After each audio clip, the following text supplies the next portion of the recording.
man. Hey, what's up, guys? Yeah, we back up in there like swimwear. Hell. Yeah, that song, man, is catchy, isn't it? I think that's Yeah, another man. CK Yeah. special. Yeah, big shout out to CK for that, man. Really digging the an hour to kill theme. So yeah, man. Might have to do another version of that at some point, like 3 hours to kill. Yeah. Maybe Yeah, with yeah, some yeah, yeah. tune. Yeah. Well, But what's going on, man? Not much, man. Not much. Just really looking forward to this one. I gotta ask But you right out the gate before we get started though. Like, so yeah. I know like how big a film this is for you. Do you prefer Alice Sweet Alice, the title, over Communion? Uh, I do. okay. And Holy Terror. I think even though Alfred Soul absolutely hates Alice Sweet Alice as a Yeah. title, Yeah. I do think it's the best title. I do, Communion. I don't know if you're just looking at, and you're going through looking for a film and you see Communion, it's not going to jump out at you like Alice Sweet Alice does. Right. That's just my own I, opinion. yeah. I think it's probably hit different for him because of he was excommunicated from the Catholic Yeah, Church, yeah, and it's more of a personal thing. Like, so I do agree. Was it Allied Artists? They were like the ones that. yeah. They come in and rescued it at the last moment because Columbia Pictures, they did the novel for the film and everything, and it was all prepared to go. Right. And I think the producer turned around and he wanted a little bit more money. So they turned around and they said no. Allied Entertainment come in, Allied Artists or whatever. They came in at the last minute and rescued, But wasn't they the ones distribution. that are they the ones that changed the name? They were like, look, it's got to be Alice Sweet Alice Yes, that was one of the things. Yeah. because everybody's gonna think Communion is some kind of religious movie, Right. like Yeah. Yeah. And I guess this is kind of a religious movie in a way, it but kind of it did. from a like I can't really say that he's just bashing the church all the way, you know, uh, in the film. I see certain things, but there are subtle scenes. We'll get into it, of course, man. But surprisingly, we got about 10 people watching, but nobody's left a comment. So we got There Danny you go. Dundada. What's going on, man? Hey, what's up, man? Yeah, he's got the taxi driver profile. Hell yeah, man. One of my favorites as well. Yeah, But I'm hoping a lot of people will tune into this eventually anyway, because yeah, not yeah, many, like, even though it's well known now and the Arrow release has just come out and yeah, the 4K and all that, I still think this is not in the people don't talk about this in the likes of like Friday the 13th or Halloween, which I think is criminal, really. I think this should be mentioned with all the top slashers as well. I'm going to mention it as we go as well. This is kind of jumped to my number one slasher, which is rare for me because The Burning I had at number one. I yeah. had My Bloody Valentine and Black Christmas, and this has kind of jumped them all. So I gotta. I don't know, man. I'm kind of on the fence. This is pretty high though. It's this probably in my top 5 slashers. This is the type of slasher I dig though. Like yeah, something these characters are heavily layered. There's more to it than just blood and gore and you know what I mean. But not Black Christmas is probably my favorite slasher out of slasher. yeah, You know, this can compete with that, I will say, but for yeah, a it's lot right of there. I mean, people. I'll give the story to Alice Sweet Alice. I think it's a better story, for sure. Yeah, We'll yeah. see, and better acting. So it might end up taking it over. I don't know. The more I think about it, but we got Scratch Burno in here. He says, "What up in the crypt? What's going on, man? Hey, what's up, Glad you're man? here, man. Hell yeah. Yeah, You got Texas. Hello to the panel of pain. Texas in the house. How's things, Yeah, man. man? Hell yeah. You got Justin Marino. What's going on, man? Hey, what's up, Justin? And yeah, man. So yeah, you want to just jump right in, or you want me to go ahead and throw a clip up? I was gonna say, like, what? So I think we both got the same when we first saw this. Yeah. It wasn't as high as it is now. No, and I seen this very young, dude. I saw this like fucking 7 years old. I remember the VHS, and that's why I ended up getting this one. But that's the new Arrow release. But I remember that cover art. Yeah. Back when I was a kid on VHS, and I think it was Good Time put it out. It was, yeah. VHS, but yeah, this is a hell of a release, man. I mean, I do like the commission art from Arrow; it's pretty killer. But I can't go against the original. I did get this one, but I wish I could got yours. Yeah, well, you could flip it, And then I got the 88. That's the other one I got. The 88. I got that one, yeah. Blue as well. But no, this is a big jump, dude. From the, I didn't have the blue, so this is a big jump. Like a 7, 8, or 10 for me at first, and then it just fucking just went straight to 10. Like when I was I remember renting it, man, and I liked it. I've always liked it. And I've seen it throughout the years. I've always liked it. It's probably the same 6, 7 out of 10. Never really studied it. Yeah. But this time around, shit. Digging in and like really paying attention closely to every little thing, and man, yeah, I'll say at the end what it is, but I think it's insulting to just call it a slasher film because it's not just a slasher. Much more. There's so much more going on. Right. I just gotta show this as well. This was my original. This was out of print for a while. The DVD.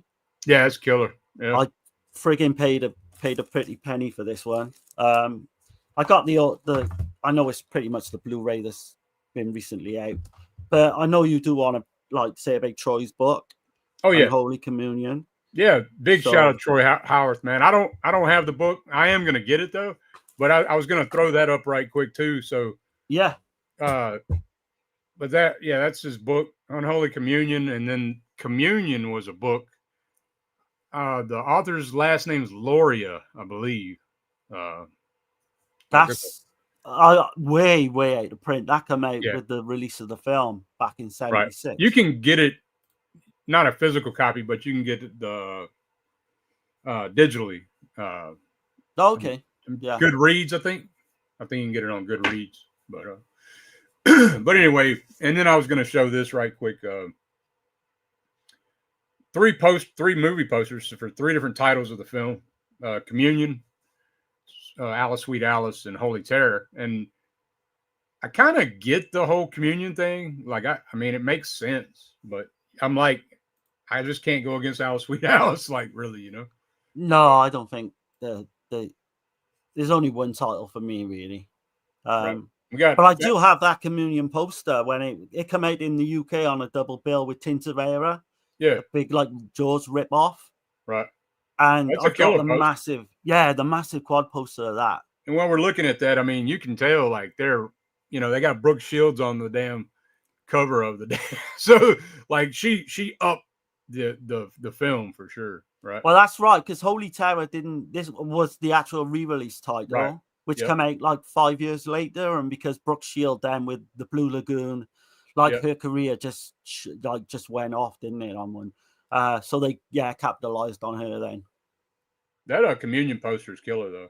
I gotta admit, it is. I love all 3 of those images. Right, but yeah, man. Well, hell, you want to just get right in it, or you want me to play kind of like what happens at the beginning, or? Yeah, you could do. Yeah, play the clip and get people sort of, see what's going on. Anybody who hadn't seen it, we got Fat Pig the Conqueror in here too. What's up, guys? What's happening, man? Hey, what's up, man? Justin's asking, what juice am I blasting? This is vanilla tart, dinner lady. Oh, okay. It's actually pretty good. I usually do the milk of the poppy though, man. I'm not trying to promote vape juice. Yeah, I'm usually doing the milk of the poppy shit. But let's see. Scratch says I actually have a 1 sheet with the Holy Terror name, but Alice, Sweet Alice art. Oh, that's the one I've got as well. I've got the 1 sheet of that as 2 identical. Yeah, you should have made a video, Darren. I keep saying it. It will be this sometime this year. I am gonna do that. I'm ready to see that thing on your wall. Yeah. That's one I'm gonna put up as well. I'm literally gonna put that and pieces up on the bedroom wall, I think. Yeah. He's saying Love tart flavor. Yeah, man. Yeah, that dinner lady's pretty good. But anyway, but nah, man, I'll go ahead and jump this thing off with a clip, dude. And let me know in the comments, man. I'm assuming everybody here's seen Alice Sweet Alice. But if you haven't, you know, I'm still gonna do a spoiler warning when we do get to the spoilers. Yeah. Because I'm not ruining this film for nobody. Here we go. Here's the first jump off. Kind of get an idea what it's about. Oh! You nasty child. Out of my kitchen. She's ruining my veil. Make her take it off. What's wrong with you? She's your sister. All right, girls, let's get ready now. 1, 2.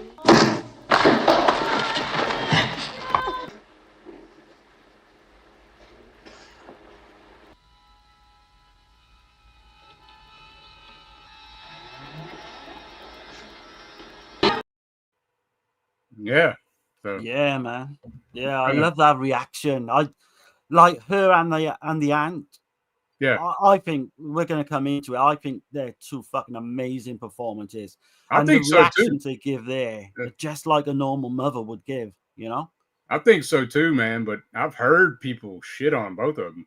Like, Yeah, have you I heard? have as well. I was Yeah. like, what the hell? Like, are we Yeah. serious right now?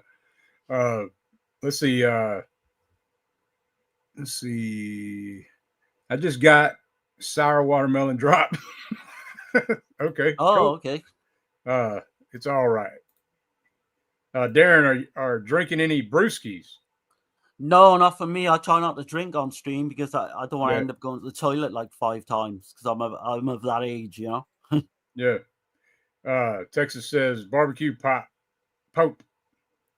Barbecue Pope, yeah. Oh yeah. That's a great scene as well. Just to open It the is, film. man. Like, and it's a trip seeing Brooke Shields that young, you know. Speaking on which, like, I know you're going to cover the characters. I did want to mention one thing though that tripped me out about Paula Shepherd. Yeah. She's playing that 12-year-old, but she's 19 years old. Like, or Yeah. she turned 19 during the making of the film, which is crazy. She does not look 19 either. Like, yeah.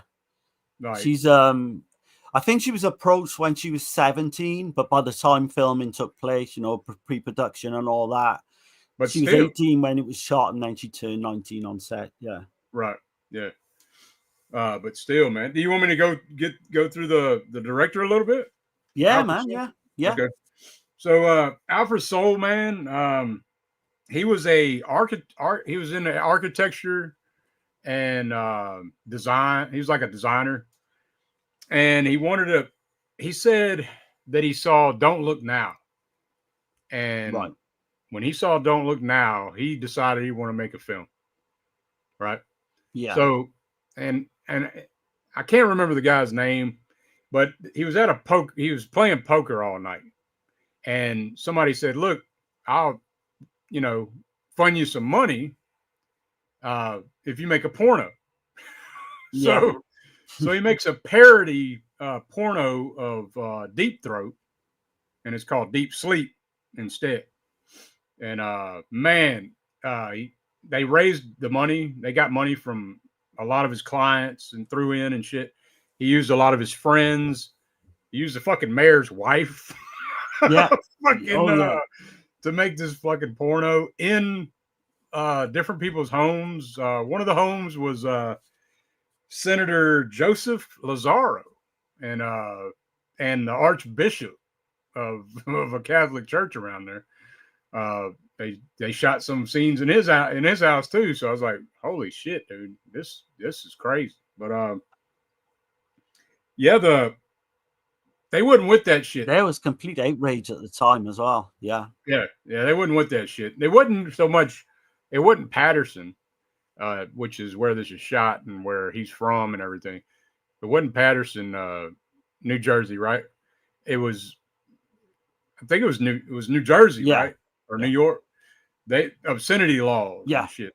So a big thing with it was people weren't married, so like that were in right, in the porno. So And then somehow the film went over state lines to Oklahoma, and yeah, he got into a lot of big shit over that, dude. Like, so while he's making Alice Sweet Alice or Communion, he's still having to go through all that shit.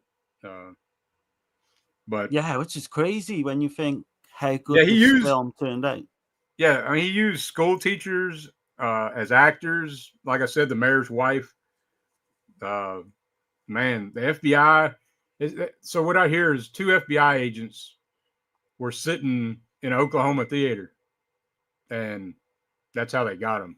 And he had to pay like a $10,000 fine, but it got dropped and all this shit. That's a wild story. It almost ended his career as soon as it started. Lewd obscenity film over state lines or some shit. I can't remember the exact charge, but yeah, he's kind of like a maverick anyway. He went against the grain. He wasn't really like he's gonna do it his way. Kind of like old Frank Sinatra, I guess, right? Oh yeah. He kept going through different cameramen. I think it's weird because I listened to 2 different interviews with him, and he said on one, he said 3 cameramen that he went through, and then another one, he said 9. So I was like, okay, damn. But the film don't look like it looks like his vision, period. You know? Yeah. Oh, it's completely his vision. It looks all the same person did it. You know what I mean? Because that's definitely his direction, right?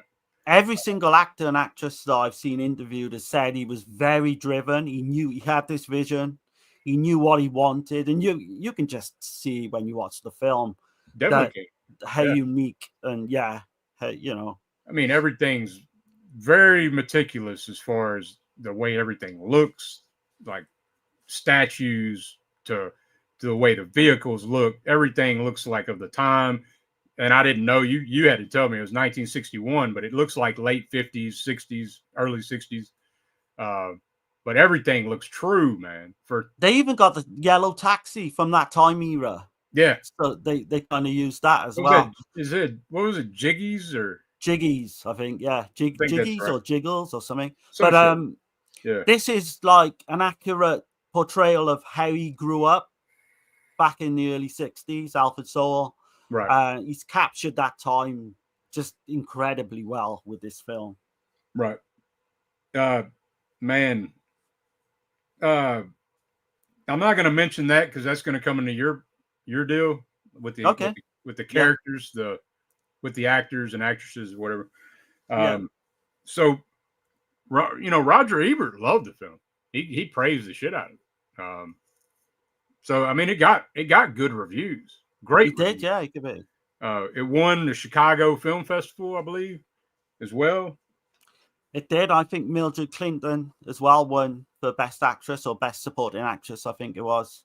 Yeah. They won like gold medals. With Alfred Sowell, though, I do want to say, like, because I was like Dirk, I didn't even know this fact, but he was a homosexual. He was married to a man, and I think they were living in Salt Lake City, Utah. Yeah, I had no idea. Yeah. Tragically, he took his own life in just literally a few years ago in 2022. Yeah, he overdosed on pills. Yeah. And you'll find with this film as we go that there's a lot of suicides involved. There was another suicide involved in Deep Sleep as well with one of the actors in that. Obviously, we'll mention it as it goes, but there's definitely more suicides in production of this film, which is kind of crazy. Yeah. It's kind of got, a really bad, kind of vibe.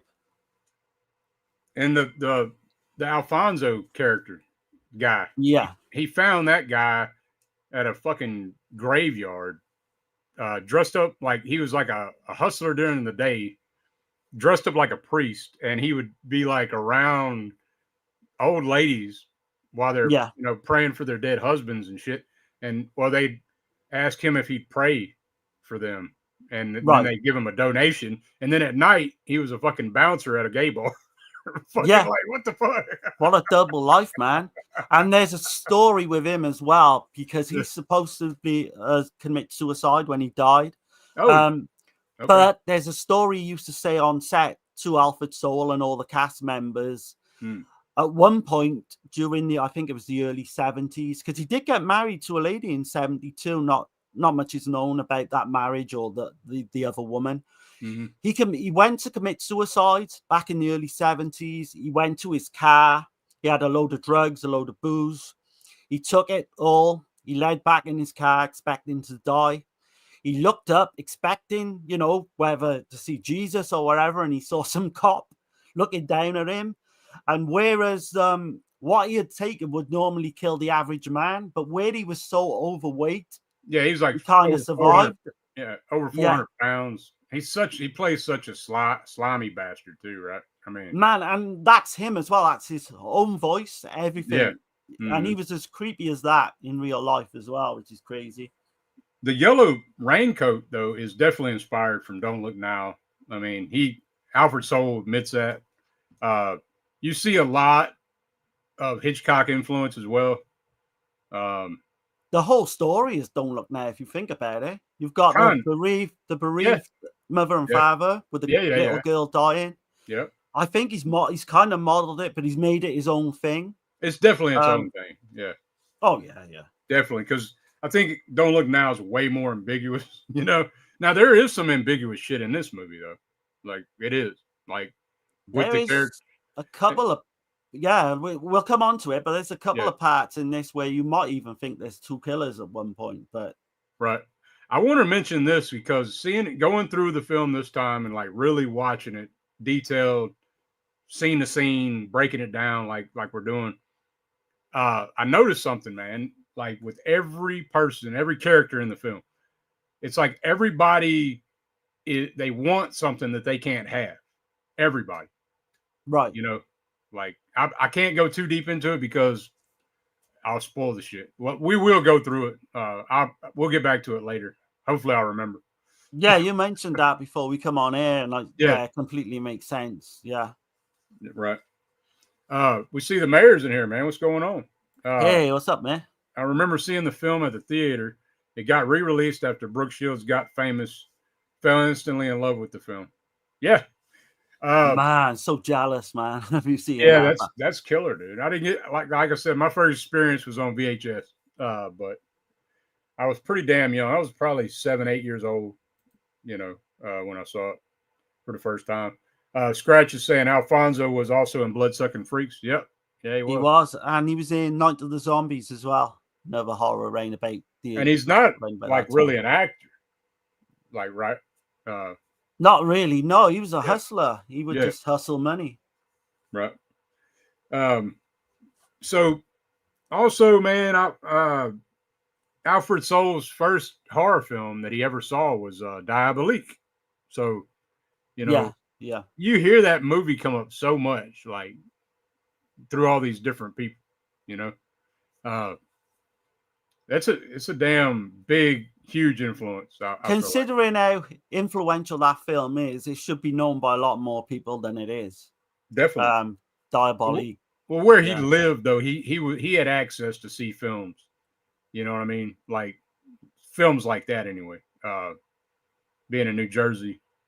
I heard him and Bill Lustig talking about that. Like they could see all kind of shit, that most people wasn't able to see, He wanted to be a filmmaker from an early age, but he had no way of getting into doing it, into like the Hollywood circle, if you like. And that's when Dirk mentioned. Yeah, he didn't. That's when Dirk mentioned about getting investors for his films. He didn't like that. It took his creativity away. You got people telling you to do shit for money. Like they're all about making the money, right? They're not about the true fucking art of the shit, I guess, like or the vision. So he made other films, but Pandemonium, I think I haven't seen it, but it's. I've seen it. It's really bad. Has that got Elvira and Pee Wee Herman in it? Yeah. Okay. It's how can I put it? If you've seen Student Bodies, it's like a parody on the slasher film. I dig Student Bodies though. I like Student Bodies is actually the better one. He did one called Tanya's Island as well. Yeah. which I've never seen, but I've heard is, it's not that good from what I hear. But I mean, I'd give it a go if I get the I chance. think he got his you know what I mean? Like doing Alice Sweet Alice, it's a low budget film. He could take all the time he wanted. Yeah. You know what I mean? Completely is 100% vision, in it. You can tell right from the off. It's just, yeah. Nobody's telling him shit. That's why he didn't have all these, that's why he kept letting all these cameramen go. they were all like, they were like, and he said it was something to do with him being from New Jersey. They were from New York. There was like that shit going on where like, this is his first film. They were like, look, we've shot commercials. We know what the fuck we're doing. You have no idea what you're doing. Nope. We're not putting the camera there. We're going to put it over here. That kind of shit, He said the one cameraman just literally just wanted to film the scenes as quick as he could and just go. Yeah. He had no, like you say, he had no interest in the film whatsoever. Right. But yeah. He said, no, he's going to take his time. It's going to be, he has the way he wants it to look, and it's. And of course, they run out of money like 3 or 4 times during production. Yeah, so they get like 50 grand. Over a year. Yeah. They get like 50 grand and then they shoot for a little while. Yeah. And then they'd have to stop. And then, until they got more money. But, man, you want to go through some of the actors? Yeah. So obviously, I'm going to begin with Linda Miller. She plays Catherine Spages. I didn't realize that's fucking Jason Miller's ex-wife, So yeah, there's a story about that as well, So she's what's the her son is the actor from The Lost Boys, Jason Patrick, I think. Jason Patrick, yeah, and he was actually on set as a little kid. He would come to the set. He's on the bus, right? There's a scene, but I didn't see him though. Did you? No. It's debated whether he was actually in a scene, but he would regularly visit the set because Linda Miller at the time was a single mother. She was going through this horrible divorce, or I think just like the character. Yeah, and there's one scene later on that she was clearly disturbed, and she's like, I might as well say it now. She slit her own wrists in front of all the camera crew, all the fellow actors. Yeah, on the last day of filming. Yeah. She had a fucking nervous breakdown and fucking just went in front of everybody, cut her own fucking wrist. Like that's she just walked on set screaming one day and did that. That's wild. Like it makes me wonder if she really wanted to die though. If she did that. You know what I mean? Like, I mean, to do it in front of people is more like a cry for help than anything else. Yeah. She was kind of they delayed that day then for a week or two, and she come back and finished off her scenes and finished off the film. But she had like wristband on of some sort. I think you can see it maybe in one of the scenes. Yeah. So it's barely seen. I tried to see it, but hold on, we got Dan Shine in here. Oh, what's up, Dan? Shout out, guys. Alfonso de Noble's life is an interesting story. He used to pose as a priest. Yeah, we were just talking about that. Yeah. That guy, we're going to mention that guy quite a bit as well. Right. Fat Pig says Tanya's Island, the one where Vanity bangs the Sasquatch. See, I'm interested now you say that. I haven't seen that, so I don't know. Yeah. Let's see. Everybody's saying, hey. But yeah, sorry about it. No, that's all right. Obviously, Linda Miller as well. She's the daughter of comedian actor Jackie Gleason. And it's a funny, I ain't trying to cut you off, but no, that's all right. Go on. I got to mention Jackie Gleason because my grandfather was a hardcore kind of a man, right? Yeah. He was like World War II. He never said shit to none of us, nothing. But that's the only time I've seen the man laugh was when Jackie Gleason. He was watching Moonlight. Like, is it Moonlighters or? I'm not sure on that one. Some moon something with Jackie Gleason. That's the only time I seen him laugh and shit when I was a kid. But anyway, sorry, man. No, that's all right. But Jackie Gleason's great. Like Burt Reynolds films and shit, man. I know him from The Hustler. He's in the Paul Newman film, The Hustler. Yeah. And he plays Minnesota Fats in that. Right. But she wasn't very close to her father. He was always away, filming. And when he was home, he was womanizing. He was an alcoholic at one point. Don't want to go off on a tangent, but there's a story I was reading as well that Jackie Gleason actually saw the fucking Roswell UFO and fucking humanoid figures as well. I He have heard mentions that. that, Yeah. and he said that to his dying day as well, mind. Yep. He completely, Yep. he wouldn't go back on that. He That's said crazy shit. Wasn't it President Kennedy, I think it was, that actually showed him all that? Because he said that, I think he said so. to the president, he said, well, what's this thing about aliens? Are they real? And the president actually said to him, well, meet me at a certain time the next day.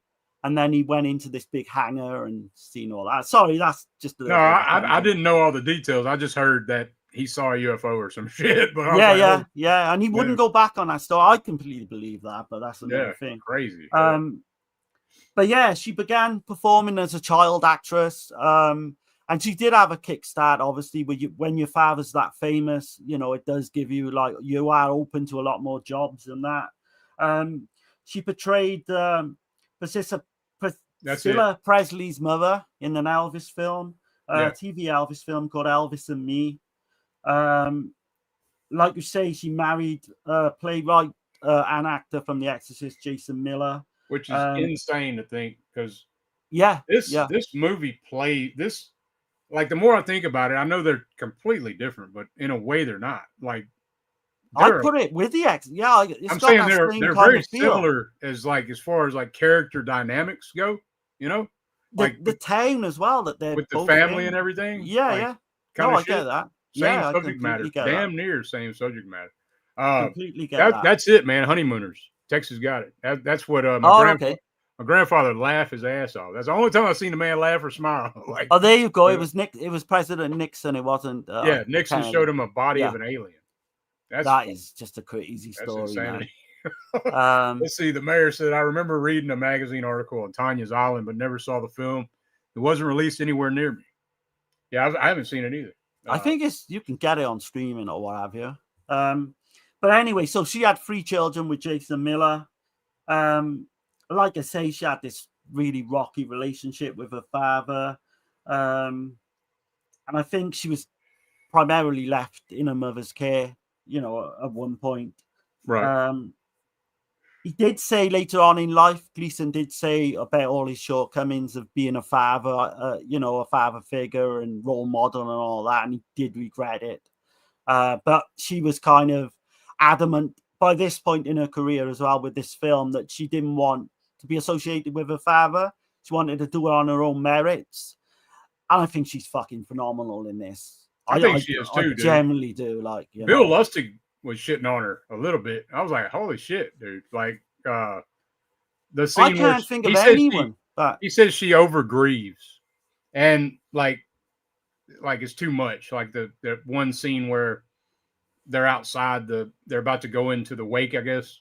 I don't see. I think she's perfect. I don't think so either. The way she plays it, and Annie as well, which I'll come on to in a bit.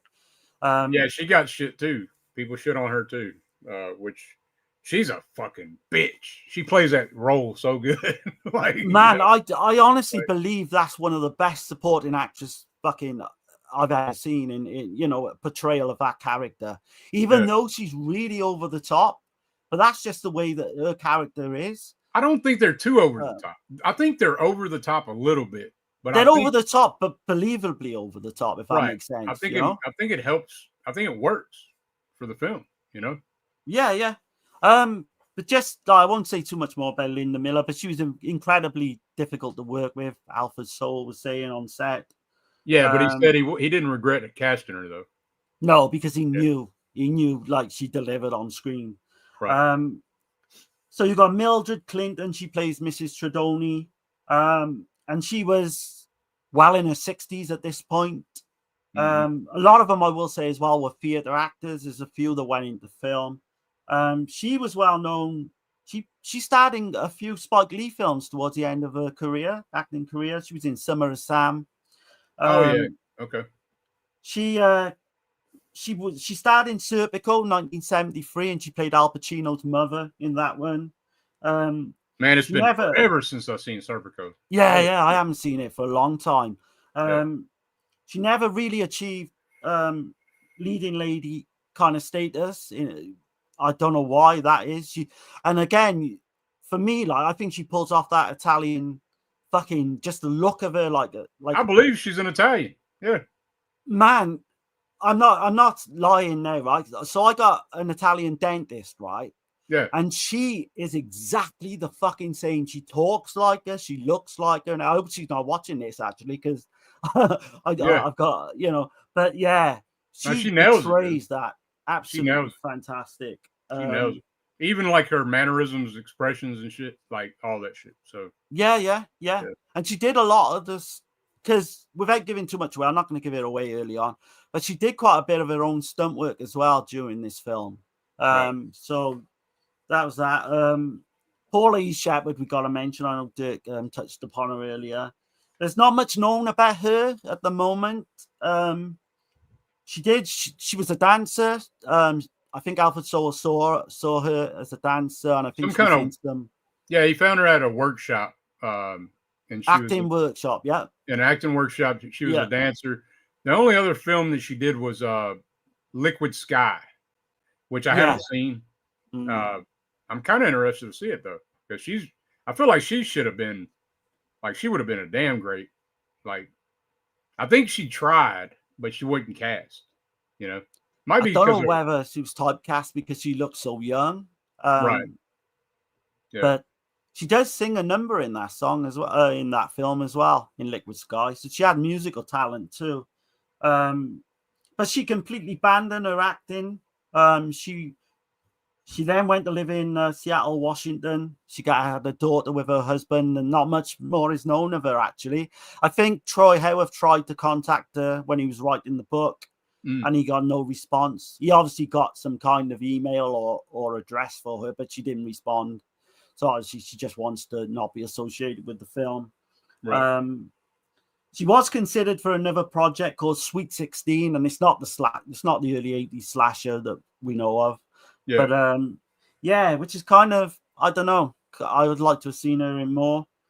Can touch upon Niles McCaster. He plays Dominic Spage's the father. He was in Bloodsucking Freaks along with Alfonso De Noble. Right. Born in Chicago, Illinois. He holds a Bachelor of Arts degree from the University of Wisconsin. And there's a nice interview on the disc as well with him if you want to know a little bit more. I skipped those because I knew you was covering them. So yeah, I've got them covered, man. right. The one I do want to mention we just did is Jane Lowry, who plays Aunt Annie. Man, honestly, I was just so floored by her performance in this. She didn't do a lot. Like, I was looking on IMDb, and she's only got like 3 credits to her name, but she did loads of theater work. She's a well-known, theater actor. I think she does a great job, man. And Lustig was shitting on her, dude. I was like, holy shit, bro. Like, what the hell, dude? It's hard to say who. I don't even want to say who's the best, out of them all, because they all bang. Even Alfonso De Noble, man, they're superb. Right. But her, just this, Jane Lowry's performance, I don't know. If I had to be pushed, I would say she's the fucking best. Her, when she's in the hospital and she's looking away and she's crying, that shit looks real to me. And when she's tripping out and her one eye's twitching and shit, that is pretty strong shit. I don't know how he got. I don't know how Alfred Soul got the performances he did, but genius. Alfonso De Noble started, like you say, he started in Night of the Zombies, Bloodsucking Freaks. He was an actor from Paterson, New Jersey. We all know about, like you just said, the bouncer thing. But what's so sad about him was, right, so he got stuck in this turnstile, right? And this got kind of well known in the press, and he was too fat to go through this turnstile. And 2 or 3 What does that mean? What do you mean? Do you know a turnstile when you're trying to, you got, we used to have it at the old football matches where you're trying to get into a venue? No, I don't know. I've never heard that term. So basically you got stuck almost in a door trying to get into somewhere. Oh, shit. Yeah. Okay. So the papers picked up on this and put it all over the front, news in these newspapers. It's like one of them revolving doors or some shit. It's kind of like that, but it's got a metal contraption which you go around. Okay. Anyway, he was so humiliated by this, where the press got hold of it, that he ended up committing suicide. And like you say, oh man, with that story I just said earlier as well to you, that he had a history of trying to take his own life as well. Very sad. Damn. Because that guy, I think he could have gone on and done He's great stuff. a particular type of actor. Like, and I can't remember the guy that I was listening to. I highly agree with him on that commentary track. He said he seems like he should be like in a John Waters film. Like, like, he definitely seems like that type. I mean, he's just so unique. The look of him as well, which was all and real, that voice obviously. and shit, and fucking and you've got the piss front down, down the front of his trousers and the caps and all that. He nails the disgust for sure. Yeah, I'm not going to mention too much. I'll just mention one more, which is obviously you got to mention Brooke Shields. Oh yeah, she plays Karen Spages. She was in Scream Queens, the TV series, Midnight Meat Train, Freeway, Tales from the Crypt episode. But she was well known for being in The Blue Lagoon, 1980, and she played a young French prostitute in Pretty Baby, which was really very controversial for the time. Yeah, definitely. But with her, so she started her career 11 months old. Like her mother pretty much pushed her since she was a baby. Mm-hmm. She was in commercials and all that. Another controversial thing, which kind of made me like my hair stand up on edge when I heard that at age 10, she controversially posed nude for a photographer, Gary Gross, in a series. What the hell? Yeah, in a series commissioned by Playboy Press. And there was a big fucking furore over it, as you can imagine. Man, that's fucking crazy. That's insane. I think her mother actually sparked a legal kind of, legal proceedings against this guy for exploitation. And I know Soul said that her mother was completely very helpful.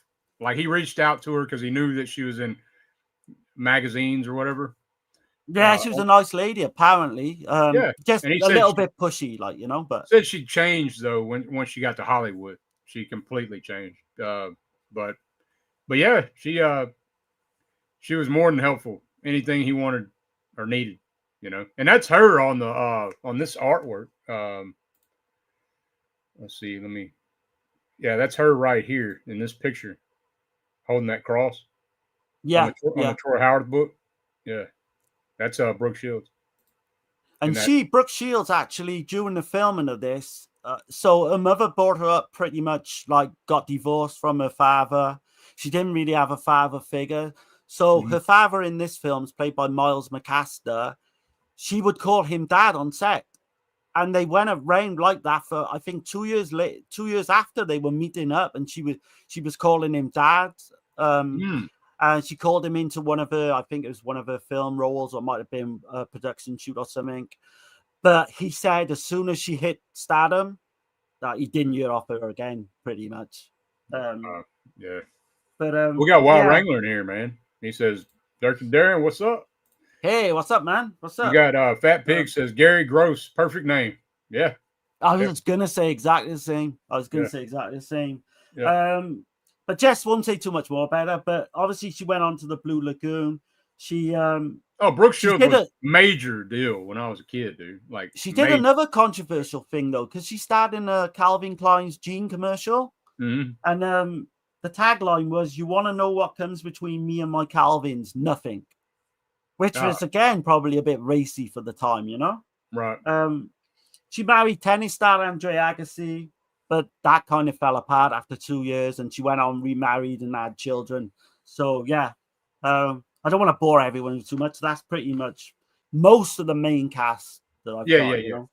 Right. Well, shit, man. I guess you want to get into the film? Yeah, absolutely. Start going through it. I think I got Alfred Soul covered pretty much for the most part. There's a few things, but I can't mention yet because it's kind of like in spoiler area shit. Yeah, we'll mention them as we go a lot. But yeah, we can go ahead and get into it if you want. Do you want me to start, or do you want to start? It's up to you. All right, go ahead. Yeah, go ahead. Okay, so we got like the opening. I love the opening to this film. So you've got the creepy theme music that plays throughout. And there's a bit on on the 4K actually with Stephen Lawrence does the music for this film, and he plays the opening piano. Oh man, it's so good. Yeah, and it's crazy. Let me mention him before we start. Yeah. So Stephen Lawrence, he did the score for this film, but mainly what he did was he worked on Sesame Street. Fucking crazy. He did, From 1981 to 2012, he was doing shit for Sesame Street. Yeah, That's loads of, he insane. did other kids themes as Yeah. well, and yeah, it's Right. kind of crazy to But go this is from a that. great score, man. It is. Like holy shit. I if the mayor's still in here, I would imagine he has this vinyl soundtrack, because somebody put that out and that's a killer edition. I remember when it came out. Saying that by the mayor's a big fan of this film anyway, but Yeah, man, like to me, it's as iconic as the music in Halloween. I think I actually think they got lucky with this film where everything, like Texas Chainsaw Massacre, everything just come together. It's just like a bolt of lightning, like it's 1 in a million type film, you know? right. And yeah, man. So you've got the opening with that theme, but we see this girl and she's saying her prayers. Yeah, the Hail Marys. The Hail It's Marys. creepy. It is, man. And And if you go whispering. back and listen to that as well, you can hear some of the lines. Yeah. But you see her dressed in like this veil, and the crucifix turns into like a fucking knife blade at the bottom, which is fucking so cool, man. Right. What a way to open a film. But then, you know, you got the family then show up at Father Tom's, and I know like me and Dirk's got kind of thoughts about that kind of character, which we'll come on to. But Tom shows like this unhealthy interest in Karen. It's you see right away though, like I think that's what it's setting it up, and it definitely sets it up good, because you're seeing that Alice is being neglected. Like all the attention's going to Karen. Like, so Alice hadn't been accepted for her communion, which is like, you know, in the Catholic Church, it's, you know, I guess you got to be spiritually mature to do communion, you know? Right. Yeah. Which is kind of crazy because she's the older sister. So there's that. Karen's prettier than she is, or that's what, you know, how it appears to everybody. Yeah. Everybody's paid attention to Karen and neglected the shit out of Alice. And so Father Tom gives her a crucifix that was his mother's, which is kind of crazy. Like, you know, to think. And I think, what's your view on that? What, like, right. Okay. So there's two. I can see there's two ways. So that could be the creepy element. I really don't. I don't get that vibe, but I don't really get that vibe because there's nothing else in the film that suggests that really. Right. But I feel like when I was talking to you earlier, before we come on, that he may just be trying, because he's got some kind of like. Yes. I think he's infatuated with the mother, if I'm honest. Definitely. Catherine. Definitely. And maybe wants to get in the good books. And that's what I was. Yeah, that's kind of what I was saying earlier about all the characters are. It seems like every one of them wants something that they can't have, because he's a priest for one damn thing. But it seems you definitely see that he's kind of he's attracted to the mother. And you said earlier as well, more so when you see him in the scenes with the father as well, you can tell there's kind of a little bit of jealousy going on there. Right. But that opening scene where he gives her the crucifix, and that's when we first see Alice in the mask. She goes to the toilet, didn't she, at one point, and then you see her come out the toilet in the mask. Right. And she's scared. I think she scares Mrs. Tredoni in the kitchen. But some of the music, she lies right out the gate too, though. She lies. Yeah. She got to go to the bathroom and shit. So it's, you know, it's already, the film's already setting her up, kind of, you know. I mean, she's but when we see that scene with Mrs. Tredoni, that's the first time we see her as well, and I don't know, she's scrubbing that floor. Yeah, She's like, get out of my kitchen. Kind of shit. And the music in that scene as well, or just before that scene as well, is very similar to the Amityville Horror. It really is if you go back and Okay. listen to it. Yeah, I could. Yeah, Yeah, I could probably see that. It's been a minute since I've seen Amityville. Oh yeah. At least a year when that VS release came out. But Amityville obviously was to come 3 years later too. So whether they saw that, they saw this, and then do you know what I mean? Yeah. But Alice got this really creepy little hiding place. She keeps like insects in jars, which she fucking sets on fire, and she's got like, I think she's got Karen. She takes Karen's doll at one point. Yeah, she's got her own little altar, like in this old trunk chest kind of deal. Yeah, which comes into play a little bit more as the film goes on. She takes Karen's doll and she lures her into like this abandoned building. It's such a great scene as well, where we see her, she's wearing the 2 different masks as well, because we see her in the hag mask, which is a great look as well, I feel. I think it's, I mean, I don't want to say a whole lot, but that is kind of, after you've seen the film a couple of times, you're like, oh, shit. And, you know, like the AP did that, you know. Which was kind of used in Curtains. Yeah. You know. But that mask, the hag mask, was kind of used in Curtains as well. A slasher to come a little bit later. Right. But yeah, I can see what you mean. The two and masks this, kind of, you know, that was like a dime store kind of mask, because that's one thing Alfred Soul mentioned too, that he would go around and find a bunch of this shit at like junk places, thrift shops and shit like that. You know, so can you imagine getting a hold of one of those original masks now? They'd be worth a fair bit, you know. Yeah, I don't know. It's like Halloween, isn't it? I just think they got lucky. The look of before Halloween, you know. So yeah, you know, the dime store type of mask came before Halloween, and the image of the mask by itself, right? I mean, it's just like this posed, like all masks is a posed position, happy face. Fucking while people is fucking going through some fucking terrible things. It's fucking crazy. Right, yeah. It's so like it's creepy. Someone mentioned in the fucking comments, creepy is the word, man. Dan Sean says, Pretty Baby is a Brooke Shields film that wouldn't be made today. Right. Yeah, definitely. I've not seen it, but I've heard she play some like French I know about prostitute. Yeah, I haven't seen it either. Maybe similar to Jodie Foster in Taxi Driver, maybe. Right. Let's see. The mayor says, "Yeah, I have the vinyl soundtrack that was released by Wax." Oh, that's right. And it looks killer too. It's yellow with the fucking red blood all over it and shit. Oh man, fucking badass. Nice. The blonde, Texas says the Blondie song "Pretty Baby" was written about Brooke Shields. Oh, okay. Okay, I didn't know that. Is that soundtrack on colored vinyl? I believe it is. Yeah, it's got to be yellow, surely. Yeah. Let's see. Mask is creepy. Mask in the warehouse creepy. Yeah. It's yellow with patches of red. Yep. Oh, nice. They still make the mask. I've got one. Oh shit. Okay. Oh, I'd love to get one of them, man. That translucent fucking mask is creepy as hell. But it holds up, doesn't it? Even it does, man. Especially with the yellow slicker. That's fucking. Oh yeah. Imagine like giving your child, if they go and to Halloween and dress them up in that, like, would be fucking freaky as fuck. Yeah, man.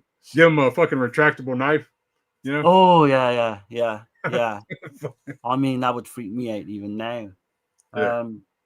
But Karen, she's just really mean. So like, she's really mean to Karen. Alice, I'm talking about. She takes a veil at one point. Well, she's acting out. She's fucking extremely jealous, right? Right, and I think she's got good reason to be as well, because I was brought up where you don't give a child a present and not give the other child a present at the same time. And they're going through, like, her mother's not with their father anymore. They're going through the broken home shit as well. Yeah. And then Alice is coming into something that we find out a little later, too. Right, yeah. So there's a lot of, dysfunctional family going on at this point, I mean, it's really character-driven film. Like, oh, it is. More so than just your typical fucking slasher, it's authentic, like family fallouts as well, which like it would happen that way, I believe. Well, I've seen it from my own eyes, you know, in my own family. Yeah, same here. Yeah, but we first get to see Mr. Alfonso in his apartment. Oh man, man, you say creepy. I don't want to overuse that word, but fuck me, man, this guy. And the way his apartment's all like, he's like full of cats, like you can tell he's playing these old fucking style music. It's like from the 20s, right? Yeah, which just adds to it even more. Like, yeah. And the guy I know he was pretty much like that in real life. He was a creepy guy, but he nails that character. And we will touch upon the fact that he is a pedophile on top of that as well, which is kind of crazy. Definitely. Yeah, fat nasty, man. But Alice picks up on the fact, like, she hates him from day one. Right. Interesting note is Paula Ree Shepherd, who plays Alice, and Alfonso De Noble actually got on really well, and they enjoyed doing their scenes together. Yeah. I saw which that. You wouldn't think would do when you look at the film. When you see the scene, yeah. The scenes that they're in, they're at each other's throats pretty much. Oh God, yeah. So we get to see the killer for the first time in a mask and a yellow raincoat. So I'm guessing we're talking about the communion. We're coming on to the communion there. So yeah, and that's the thing too. So Karen she's kind of set apart. If you notice, like she's at the end of the of the line with a candle, and then there's another girl at the beginning of the line with a candle. So right. I don't know. I'm not a Catholic. I don't know what that's about, but I'm sure it means something, right? I think Alfred Soul would have left all the details in there. But again, this is such a really eerie scene. Right.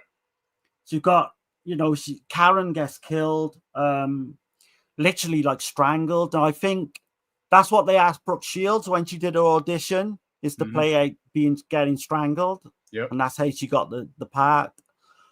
Oh man, the way the killer then kind of drags her body into like one of the back rooms of the church. So you think she's dead before the killer puts her in this, like, the killer puts her in this altar kind of thing?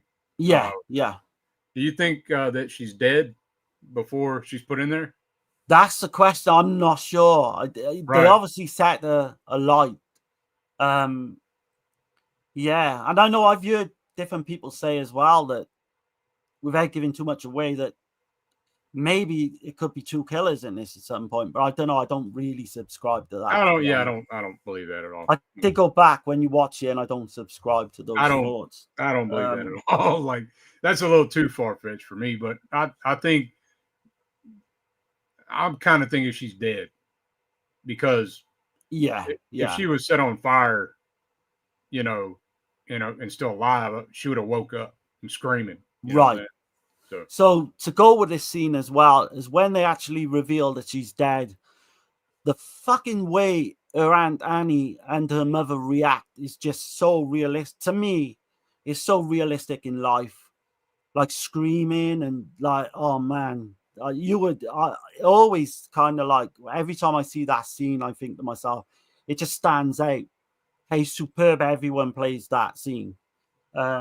Even the priest, Father Tom. Yeah. And the nun that finds her. I mean, right.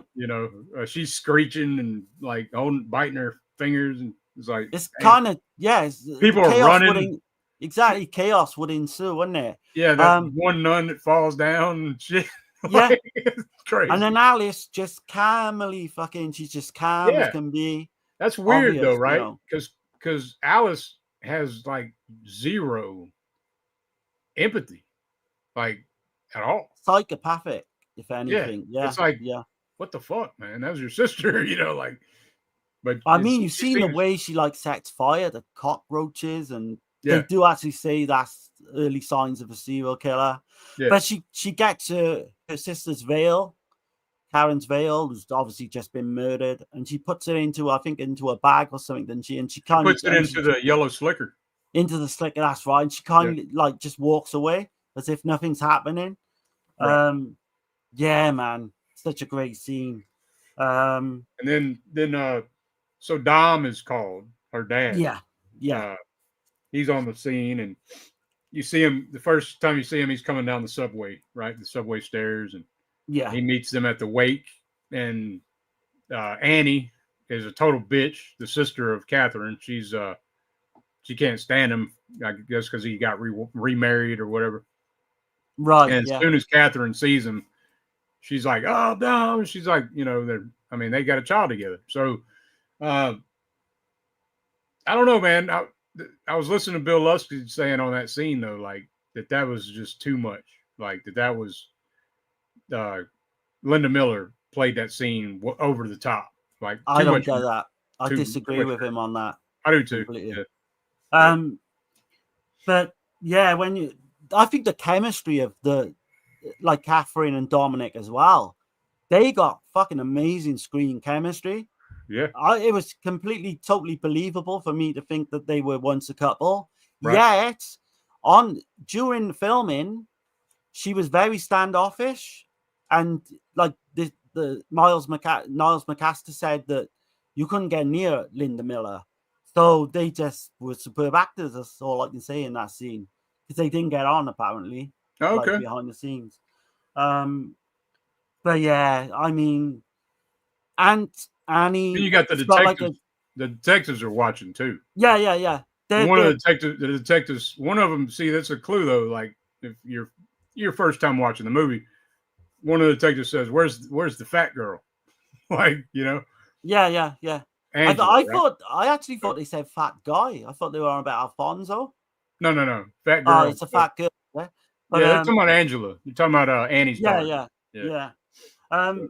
But one of the main reasons, like, and Annie has took a dislike into Dominic was the fact that Alice was born before they got married, and I don't know if that's got something to do with why she hasn't taken communion. Maybe I don't know. That's why, because she wasn't married when she had Alice. Right, that's all I can think of. And it's a Catholic thing. It's a yeah. So,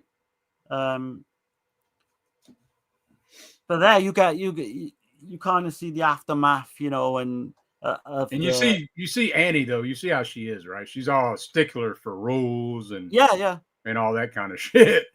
Like so, she's a lot of people say she's over the top, but I just think it works. No, I've known women like that. Yeah, sure. I've seen women just like that. I've had teachers like that, like fucking shit. So she goes to stay, doesn't she, to help out? Right. And then what's weird to me is they're always sending Alice to fucking Alfonso. Yeah. I think that's strange. Yeah. Like, why would you do that? I mean, I don't think there's anything in it. I just think because they're living upstairs, it's the same as like sending a kid to the shop for sweets or whatever. I know, but they had to have seen this guy.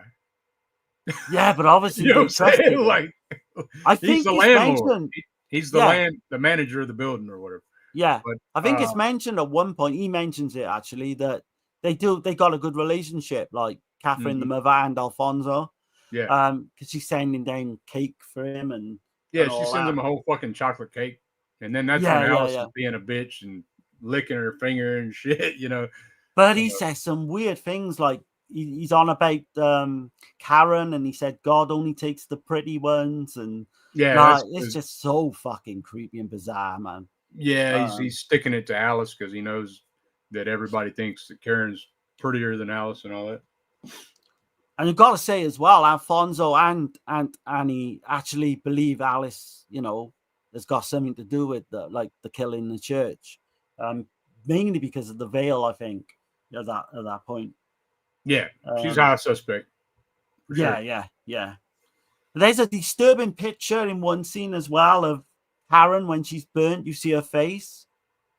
You see it in the police department, I think it is, with the crime scene photos. Yeah, it's like comes down this little. Is it like a hatch thing or makeshift elevator? Yeah, like a dumbwaiter thing. Dumbwaiter, yeah. Yeah, that's kind of freaky, that image, because you can tell it's Brooke Shields' face as well. Right, that looks really damn good. It does. yeah. For the time, you got to think I mean, it still holds 1976. up. I thought. Yeah. I was like, damn. Okay. So we got to mention this scene as well. And one thing I will say about the film as well, most of the film is captured in like these fucking in between these massive rainstorms, and it fucking captures a rainstorm like it should. Do you know what I mean? And Some you know of how these they Hollywood films don't look like it's really raining or what have you. and This just he nails was it. able to do that with he was good friends with the mayor, I believe, and Yeah. so they got they got the Patterson Fire Department to come over there, and he got rain anytime he wanted. The fire department would come and start shooting them their water hoses for that shit. Like, Some I mean, this great budget, scenes, the like we said, the budget was like 350 grand max. So yeah. uh, But that scene in the so Dom goes to the police, right? Because he wants to know more about what's going on with the murder. mhm. And there's an actor who plays a death sergeant. His name's Andrew Roman. And in Okay. 1977, just a year after this film, Year I was born. yeah, he's sentenced to life for killing his ex-girlfriend, Yeah. which is crazy. It's pretty insane. He shoots his ex-girlfriend. Well, she breaks up with him Yeah. in real life, and he killed her with a rifle. Man, Just unloaded on her with a rifle. I was like, holy shit. and you think about he's The doing life. Exorcist. If he's not already dead, he's doing life. So Yeah. You think about the scene in The Exorcist as well, where you got the killer that was used in Cruising for the story of Cruising. right. It's got that same vibe when you actually think about it. But yeah, shot her in the face, I believe, when she broke up with him. Man, it's just crazy. I mean, there's all sorts of little things in this film, behind the scenes of this film, that are like fucking insanely fucking creepy. And then like let's see, Dominic, he's the they bring him. He goes to the police station, right? Yeah. And the detectives are like, pretty much like insinuating Alice and shit, and he's not accepting that shit. He's like, nah, hell no. Like so he's on a mission. He's gonna figure out who the killer is.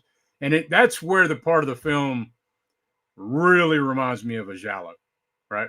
Yeah. Like you just get the average everyday guy or person to figure out who the murderer is. But, like an amateur sleuth, innit, really? Yeah. And he says, doesn't he? I think he says to the mother as well that I'm not going back to my wife until I find out who's killed my daughter, Which is an honorable thing that a father should do. For sure. Yeah. And he doesn't do an honorable thing at one point in the film, but apart from that, I do get a sense of like he's a very grounded man, very, very old-fashioned, nothing really bad about him or anything like that. There is a scene where a little bit later on you wonder why he's doing it behind his wife's back, but we'll come on to that. Well, I guess with the grieving and all that shit, the circumstances with their child, they both lost a child. That was the connection. And the chemistry as well, even though these couples divorced, as anyone knows in real life, you've always got kind of a connection with someone. Oh, yeah. No matter what. Yep. But Alice has then been kind of requested to go to the psychiatric kind of unit or to pretty much, I think she's got like kind of demons in her past as well, Alice, where like I think some of her records say that she's done like kind of despicable things in the past, but doesn't really touch upon what. It just says she it's a conversation, but between Father Tom and Dominic, where one of them, I think it's the father, Tom, says that she creates these accidents, makes them look like accidents. Yeah. But I think it's harmless. I think she's just acting out.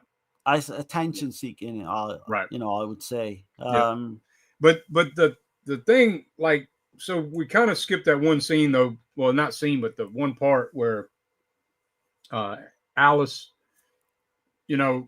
Catherine's in the room, laying on Karen's bed, and I guess she's remembering back Karen or whatever, and she can hear Annie screaming at Alice about the knife and shit. Yeah. And then she comes in there, And Alice is saying, "Don't hit me," and she's got her hand up, like looks like she's finna hit her, and she's like, Yes, "I he wasn't does. gonna hit you." I was like, "Yeah, right, bitch." Yeah. You know, But I but genuinely believe that her aunt does love her, you does think? love Alice. I do, but I don't know. She's a she's fucking just like bitch. old fashioned in her ways. I think I don't that's what know. it is. She she seems pretty fucked up toward her. I know that. I mean, she like drops a pint of milk at one point, then she Alice, and then like you say, all hell breaks loose where Yeah. the three of them, the mother, and they're all arguing and Right. what have you. Yeah. I think she does love her, but I mean, sometimes with family members, they just show it a different way, don't they? Yeah. But Aunt Annie does tell Catherine that she thinks she knows where the crucifix is.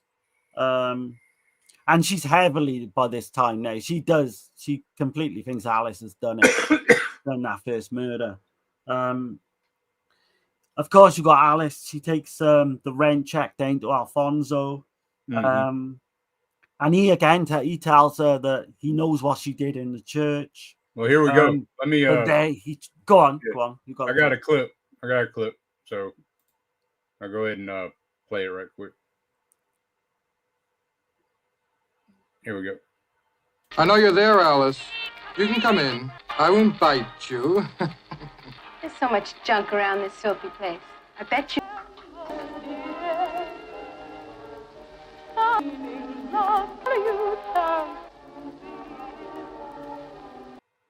Ma, so powerful. Fucking Yeah, hell, that scene is so powerful. I know we ain't got to that part. I kind of combined the. No, the that's fine. sections. I would like to say no cats were hurt during filming, but that generally looks like that cat suffered during that scene. Yeah, this is 70s, man.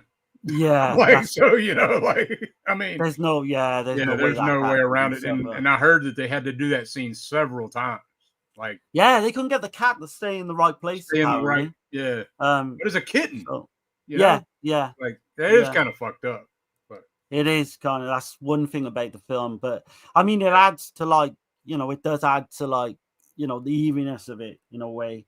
But that scene there's two scenes in this film, I think, that like could even end up in my top 25 scenes of all time. And that's one of them. There's another one to come as well. The way that's edited, we didn't even talk about the editor. But that's right. The way that's edited is a lot like Hitchcock's shower scene. And it is. That stairway scene. Yeah. But I mean, it's great, man. It's fucking great. It's holy shit, dude. Like, he said as well that he didn't want to go for like a kill sequence. Yeah. Because he thought if you do it, like because every time if you hurt your leg or your arm or whatever it is in real life, you can relate. You can relate. Yeah. Mm-hmm.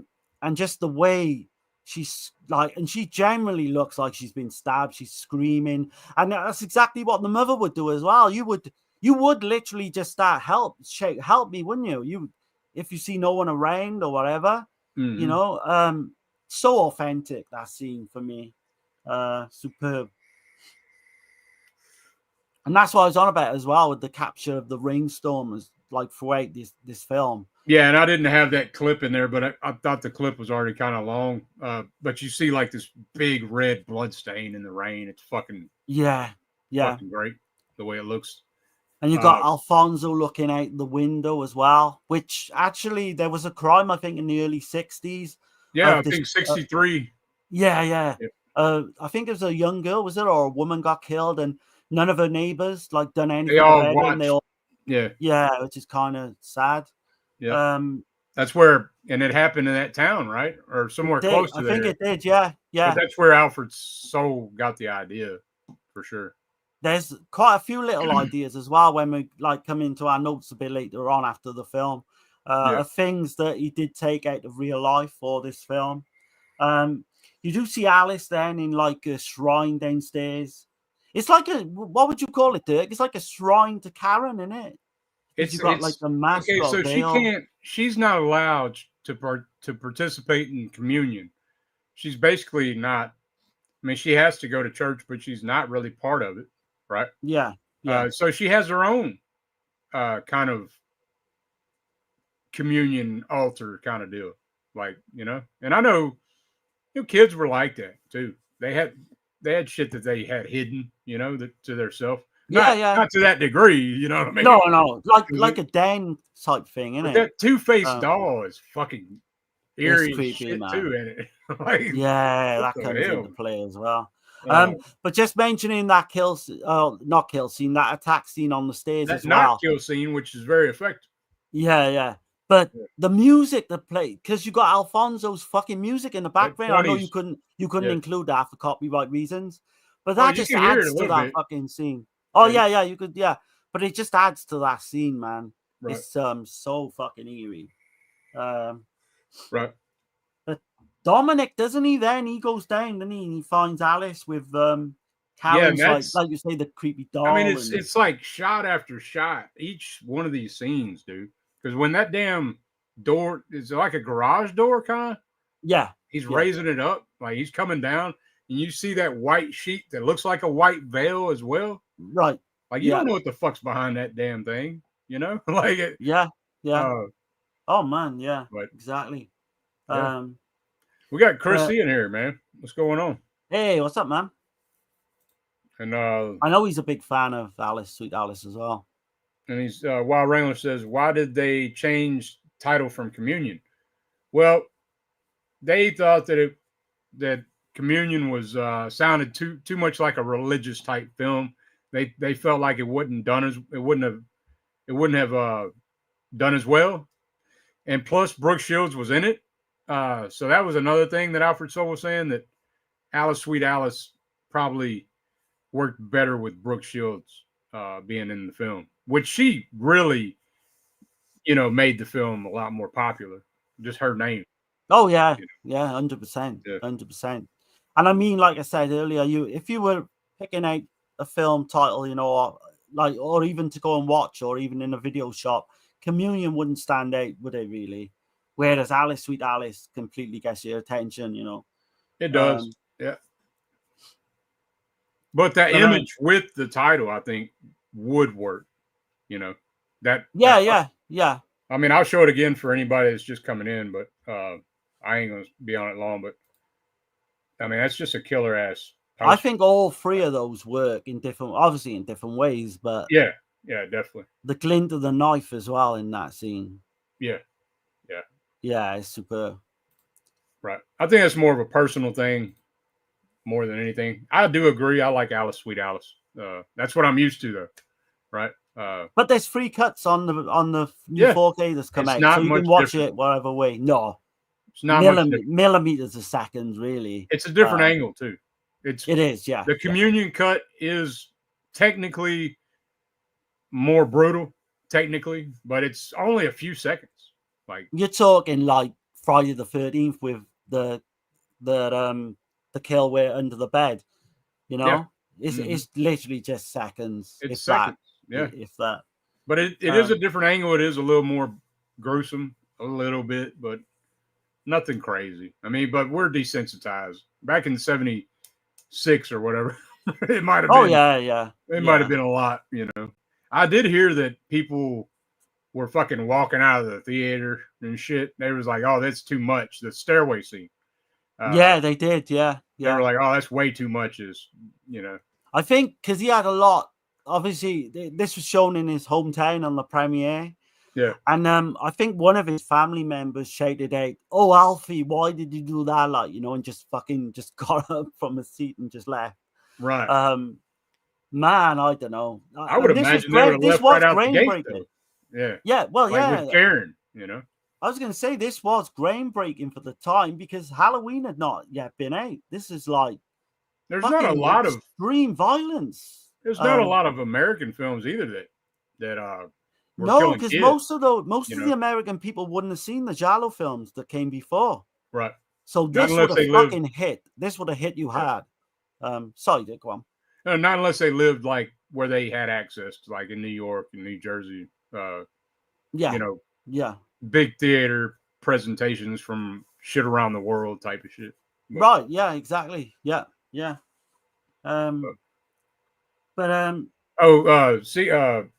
The mayor's asking, how does the 4K look compared to the Blu-ray of Alice Sweet Alice? I have the 88 films Blu-ray, Yeah. and it's fucking night and day with these two. It's night and day. I don't have the Arrow Blue, but I don't know. Darren he can answer that better. But I will say this fucking 4K is fucking amazing, dude. It really is. And it has an extra commentary, right? It has extra commentary. I don't know. Does it have extras? I'm not sure. I'm not sure. I don't have the blue though, so I know you do. Yeah. I would say like picture quality is better, obviously. Yeah. And I have got the older version, the Blu-ray, but I didn't get the slipcase and all that. So if you've never got this film or you've only got it on VHS or DVD, then go for the 4K. Or if you got the 88, I would. That's a crap release. It's not. If I'm honest. It's good. It's better than the VHS, right? I mean, it's a 2K scan. This is a 2K scan. No, go for the 4K because you got 3 cuts of the film. Yeah. You got different opening credits and all that. Yeah. Night and day. There's no even. I wouldn't even say it's close. I would just get the 4K, pay the extra. It's the Arrow Blue. I'm not sure. I know that it does it's worth upgrading. I think it has extra features though. If you're interested in that. If you're just interested in the film, I couldn't really say on the transfer though. Let me just have a quick look at the features. It does look like there could be a few more features. Certainly like the commentary anyway, like Dirk said. Right. For sure. Just seeing where we're at then. But oh right, so yeah, we got to the hideaway with the creepy doll. But we come on to like the hospital scene, which again I think is so fucking realistic with the Aunt Annie. She's in bed, she's trying to recover from this kind of fucking stab wound. Yeah. And Catherine comes in and she like Aunt Annie basically tells her husband that it was fucking Alice, it was Alice. But she says a line, something along the lines of she put her life on it, that it was her or something. Oh, she says that God made God strike me dead. Yeah. That she didn't if she didn't love Alice. And she screams out, I love, basically that's where I do believe that she loves Alice. Yeah. But she just genuinely she's just a mean ass person. But I don't know, dude. I don't know. I think she holds resentment toward her, like her sister said, though, like because she got pregnant when she wasn't married. So right. She resents Alice because her sister did that. And in the eyes of the Catholic, that's a no-go kind of deal. And she's very much in charge of her husband as well, isn't she? Oh, man. Her husband's kind of like a timid man. Oh, man. She runs his ass like fucking, I mean, shit. Yeah. She might as well put a steering wheel in his fucking back. She drives his ass around everywhere, Oh, yeah. But in that scene as well, where the mother just, like, she shakes a liar, like that, and it's so fucking realistic to me. The acting. I know I've said that loads of times, but I got to get that point across. Yeah, I actually got a clip of that. You want to see it? Yeah, man. Yeah. Okay, here we go. I think it's going to go into another part though. That's okay. We can still talk about it. Yeah, we're good. What is the matter with you? Hold on. It goes into another part though, like with Dom and everything. So we might want to wait. It's up to you. I don't mind. Okay. Well, I can do it. It's gonna go. It's going into the scene with Dom, though, if you know what I mean. That's okay, and then we can talk about it anyway. Okay. Right. I will never forgive you if you do this to me. Never. It was She is a weird little girl. Did you notice her tits? When I went to put the tube around her, she looked up at me like she wanted me.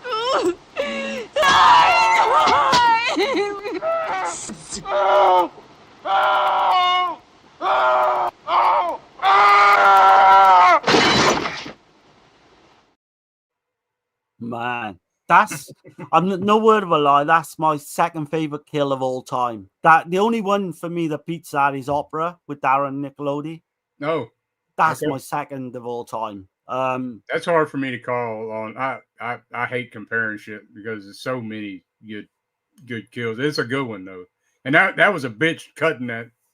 I can imagine, yeah. So I didn't reveal nothing. Like the way the fucking knife falls down as well, like upright the knife in the wood. Yep.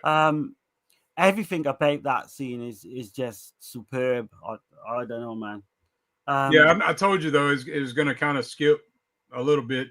No, that's okay. We can go over that anyway. Yeah. So the damn part with the where it shows that fucking piece of shit lie detector guy, detective or whatever. Yeah. Like what the fuck? And then the main detective, Spina, what's his Spina? Yeah. He's fucking he's laughing when he says that shit. There's a lot of pedophilia fucking mentioned in this film, or like there's another part undercurrent. Where's a fucking orderly looking on. He's looking real creepy at Alice and her family. Like in a yard, in the courtyard kind of deal, you know. And my reason for thinking of that is maybe Alfred Sowell obviously grew up in a small community, and maybe that was going on because he's kind of, do you know what I mean? Yeah. And in the days back in the 60s as well, where it's not like today where you hear about it every other day in the news, but yeah, it's just an odd thing to say, like, you know. I mean, I've never in my life been hanging out with, you know, grown fucking other grown men and fucking commenting on a 12-year-old's chest, you know what I'm saying? Like, yeah, it's really creepy. But she's got with her as well as like why she's so great for that part, Paula Shepherd, is she can go. Her face looks angelic at one time, like, and she can just with the fake glimpse of a smile look fucking dynamic at the same time. It's really weird, like. Yeah. And I'm guessing that's why you got her, really. She looks kind of off. And you know, the more I get to thinking about it though, I don't think Alice is off. I just think she's different than everyone around her. You know? Plus you gotta think, and plus you gotta think, like, you know, I mean, I guess Dominic's that's not his real daughter, or is it? Yeah, it's Dominic's daughter. Yeah, that's his daughter. Okay, yeah. So I guess they weren't married when. That's what it was. Okay, yeah. So so she's a little different. Like, she's treated different from everyone, and she's going through all that shit. Plus, she's going through her. You know, she didn't let her mom know about her menstruation and all that. So, right, which comes out in when she's in the psychiatric unit. It comes out in that scene. Yeah. She's diagnosed pretty much as a schizo personality, which you can tell anyway the way she is. Right. But obviously that doesn't make you necessarily a killer, you know. But there's a very touching scene where she tells her mother to just go. I don't want nothing to do with you. And then her mother goes to go. Yeah. And then she just turns around and shouts, but literally shouting for her mommy, like, you know. Very touching scene. And obviously, kind of coming up to that point then, you've got this warehouse kill where we do get the reveal of the killer. So I don't know if you want to put that spoiler in now, Dirk. You want to do it now? Yeah, I'm just looking at the scene now. Okay. Right, so I would do it, and then we can talk after. Okay. Yeah, so I'm doing a spoiler alert. I definitely don't want to ruin this film for anybody that's, you know, that may watch this in the future or whatever, or anybody watching now. Don't want to spoil the film. Like I told my wife, I'm going to make her watch the movie. Like, she told me no, but I was like, no, you're going to watch this fucking movie. So, yeah. But yeah, here we go. I got a spoiler warning. So here we go.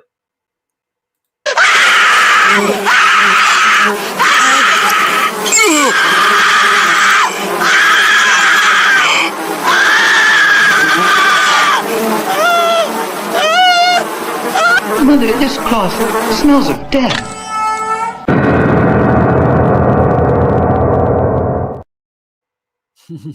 All right. What was the scene? What was the first scene in that? With the face and all?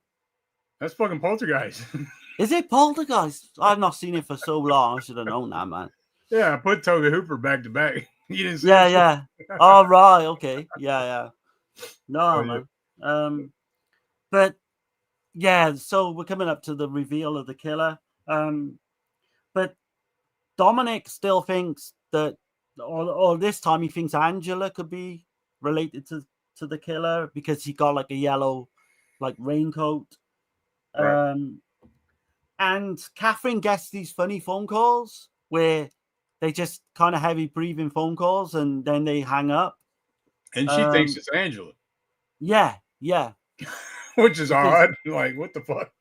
but that's where you get the I scene appreciate it, ending. You Wild Wrangler. yeah. Hey, what's up? So that's when you get kind of the love spark between the two of them again, and they go to like take it a little bit further, but his wife rings up. What's interesting about his wife ringing up is that is actually Mildred's voice. The yeah, we can say it now, can't we? The Yeah, killer's Mrs. actually Trudoni. yeah. That's actually she actually played the voice of the wife as well on the phone. Because she does a bit later on with Angela as well. She plays that voice too. Yeah. But yeah, again, I know we've just seen the scene, but fucking outstanding warehouse fucking scene. That's gotta have, I think, undeniably got like a Giallo like because there's so many scenes in the Giallo films, isn't there, in warehouses? I've noticed. Yeah, it's a lot like, reminds me of Hitchcock too, though. Like, so especially going up the staircase, kind of gives me the vibes of like Vertigo and shit. And then It does, yeah. But like when the killer, when Mrs. Trudoni comes down, right?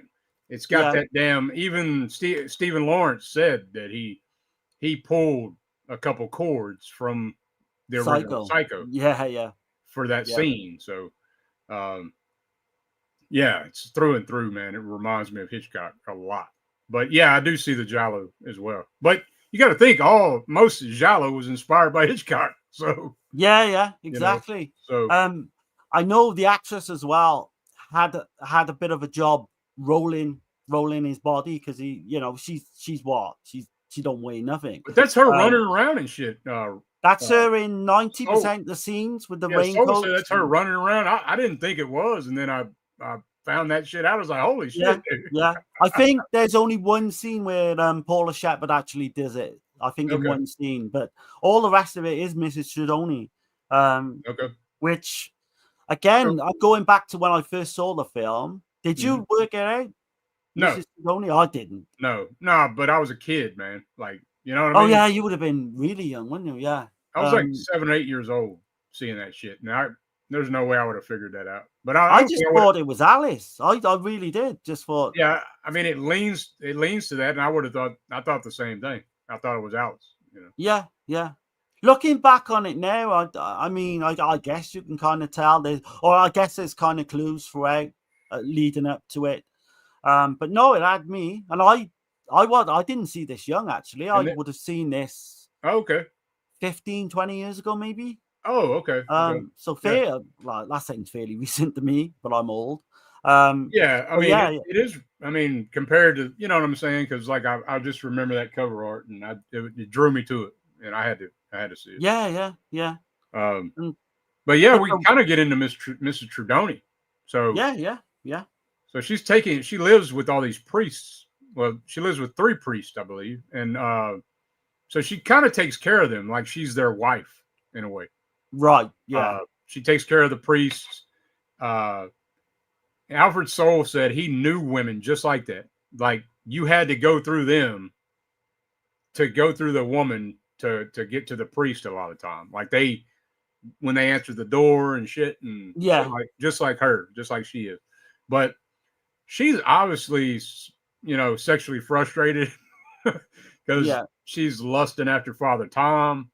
But there's something else going on in those pictures that she's looking at. And that's the part of the film that really I love, man, because it don't tell you. She got the photo album, you mean, yeah? Yeah, there's something going on, but it don't tell you what it is. Like, you don't know if maybe a priest messed with her, maybe. Or right, yeah. You never know. I mean, it never says it outright. But she's got some kind of strange delusion, but like, why all of a sudden did she just snap? It's you ever thought about that? no, it's Because look like at you say, it's ambiguous, isn't it? Really? all of a sudden she snaps, but it don't happen until Alice goes in there with the like Alice got the mask and scares the shit out of her in the kitchen. Yeah, yeah. And then it's like, I don't know, it's in his own, like what the fuck, I So in a mean, way, maybe did that Alice just did Alice yeah. trigger that shit? I presume so. Yeah, yeah. So And I'm guessing she knew as well by doing what she's doing, yeah, and she could like kind of frame Alice for all the kills, right, with right, the raincoat. exactly. That's what I'm saying. I think it's a genius move. And she's Like very, from the very, very. She picks up on the shit with Father Tom too, yeah, yeah, like in Catherine, yeah, or exactly, yeah. like lusting after Catherine. She's lusting after him, you know. And she's dealing with the older priest. It's kind of got dementia. I don't know if that was like it's not mentioned in the script or anything, but Yeah, like he clearly has dementia, and she's trying to deal with all that. but there's So there's I an think in old this, go on, there's an old picture of of a a priest. priest holding Yeah. a baby girl, and I'm So assuming that's her. and that could be him. Yeah, Yeah, yeah. exactly. And she That's looks what like I got out of it. Yeah. she looks like she's got resentment toward him as well. So you think of all the pressures she's got as well, trying to Yeah. keep, this older guy that, with dementia. And Right. I guess she just did all just come and exploded at one time and just come out of her in that Mhm. way. But yeah, And she's getting more aggravated with Father Tom not being there for dinner. Like she's kind of like his wife, yeah. You know what I'm Did saying? you hear? Did you Yeah. hear about her as an actress with the Dante Tomaselli on Yes. the Yes. 4K? Yep. So he was making a film called Desecration. I think it's his first film. Yep. And he called her to his apartment to play, to kind of read out for this part. Yep. But she presumed that she'd had it already. She had the part. Yeah. She And then thought she she was, kind of just fucking lost it with him, didn't she? Got really funny She with him on said- the way out. yeah. She told him that he was that his name suits him well. Yeah, Dante Like- being the devil. Yeah, Yeah, which is kind like of Dante's fucking- Inferno shit. Yeah, yeah. Yeah. Let me catch some of this chat right here. Yeah, right yeah. quick. Let's see. We got Stacy in here. Hello and thanks. This is a good Hey, one. what's up, man? What's up? Appreciate you. Wild Wrangler, yellow raincoat has St. Michael's on the raincoat. Yep, definitely. St. Michael, the avenging angel, right? It does, yeah. The archangel. Michael. Hey, Dirk and Darren, hope you guys are good. Yeah, man. Yeah, thanks, Doing man. good. Doing And great. yourself. Yeah, appreciate you, man.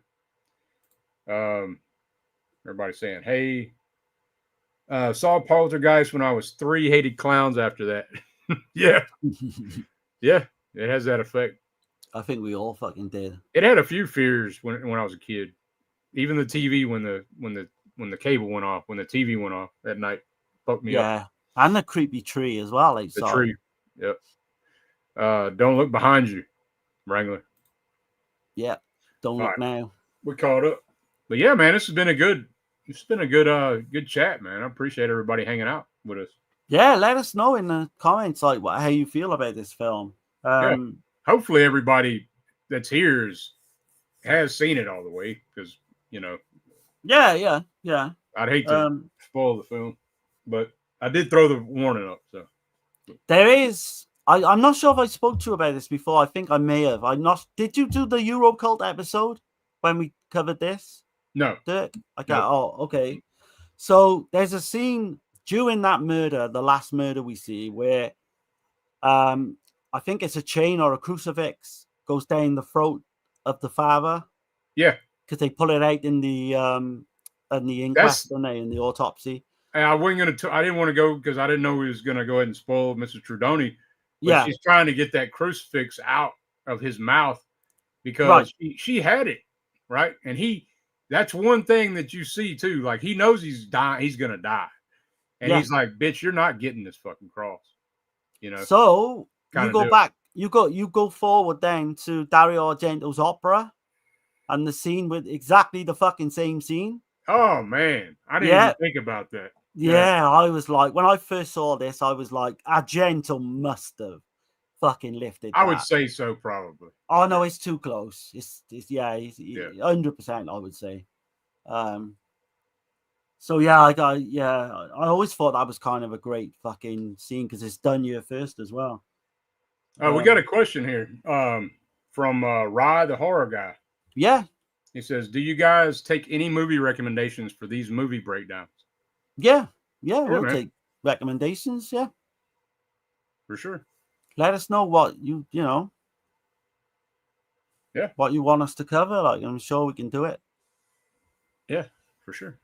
As long as we don't hate the film. I don't want to come on here and shit Yeah. all over something. Right. But yeah. But like you say then with the Mrs. Tredoni character, she's angry, isn't she? She's really angry with them. Because she calls the older guy the Monsignori. I think that's Italian for like older gentleman. Monsignori, I think, yeah. Monsignori. Because she says, doesn't she, at one point with I think when she's doing the confession that it's better if he died, really, just to put him out of his misery because he's old and he's dementia. She's tired of taking care of him. Yeah. Yeah. And now I think that's the catalyst, I think, to her snapping. Obviously, there's all that shit with the photo, like you said. Which I think it's to do with Father Tom too, the jealousy of Catherine as well. Yeah, that can be. There's 2 or 3 and points. Karen, because Father Tom gave that cross to That's Karen. got to have been the original murder. Yeah. Right. The reason has to be. Yes. But you've got the whole thing then where Catherine turns up and she wants to see Father Tom, who's not there, and Mrs. Tredoni's in the kitchen, and this is another interesting scene where she's got the knife. She's cutting up the fish in the kitchen, and man, yeah, it's so like that's kind of a Hitchcock. I've heard someone say that it might have been in the extras of where it's almost like the bomb under the table in Hitchcock. Where she has the knife, you think something's the coming. suspense is definitely, especially like when Catherine, the way that it's shot and everything, Catherine's sitting in that chair, and you see the presence just looming over, and you're like, exactly. Oh shit, that suspense. Also, I'm gonna go backwards a little bit because I forgot to mention it when Dominic and finds Alice, where she's by her trunk. Yeah. You definitely can see that she's watching them, like because the way that it's shot around a corner, right? Like something's looking at them and watching, like a point of view. Yeah, right. Yeah. It's so creepy. It's man. I'm gonna go ahead and say it right. It's a fucking perfect film. I believe it is. I don't see any flaws in it. Other people pointed out flaws, but I really don't see none. It's going to be a 10 at the end. It's a 10 out of 10. It's a 10 out of 10 all day long. Yeah. It's and it's still I would actually still say it's underrated, even though there's lots more people talking about it now. Yeah. I remember when this film was like really fucking underground. Like I'm talking 15 years ago, maybe. That not many people like Black Christmas was another one. They were like the 2 films for me that I felt no one was talking about yet. They're so good.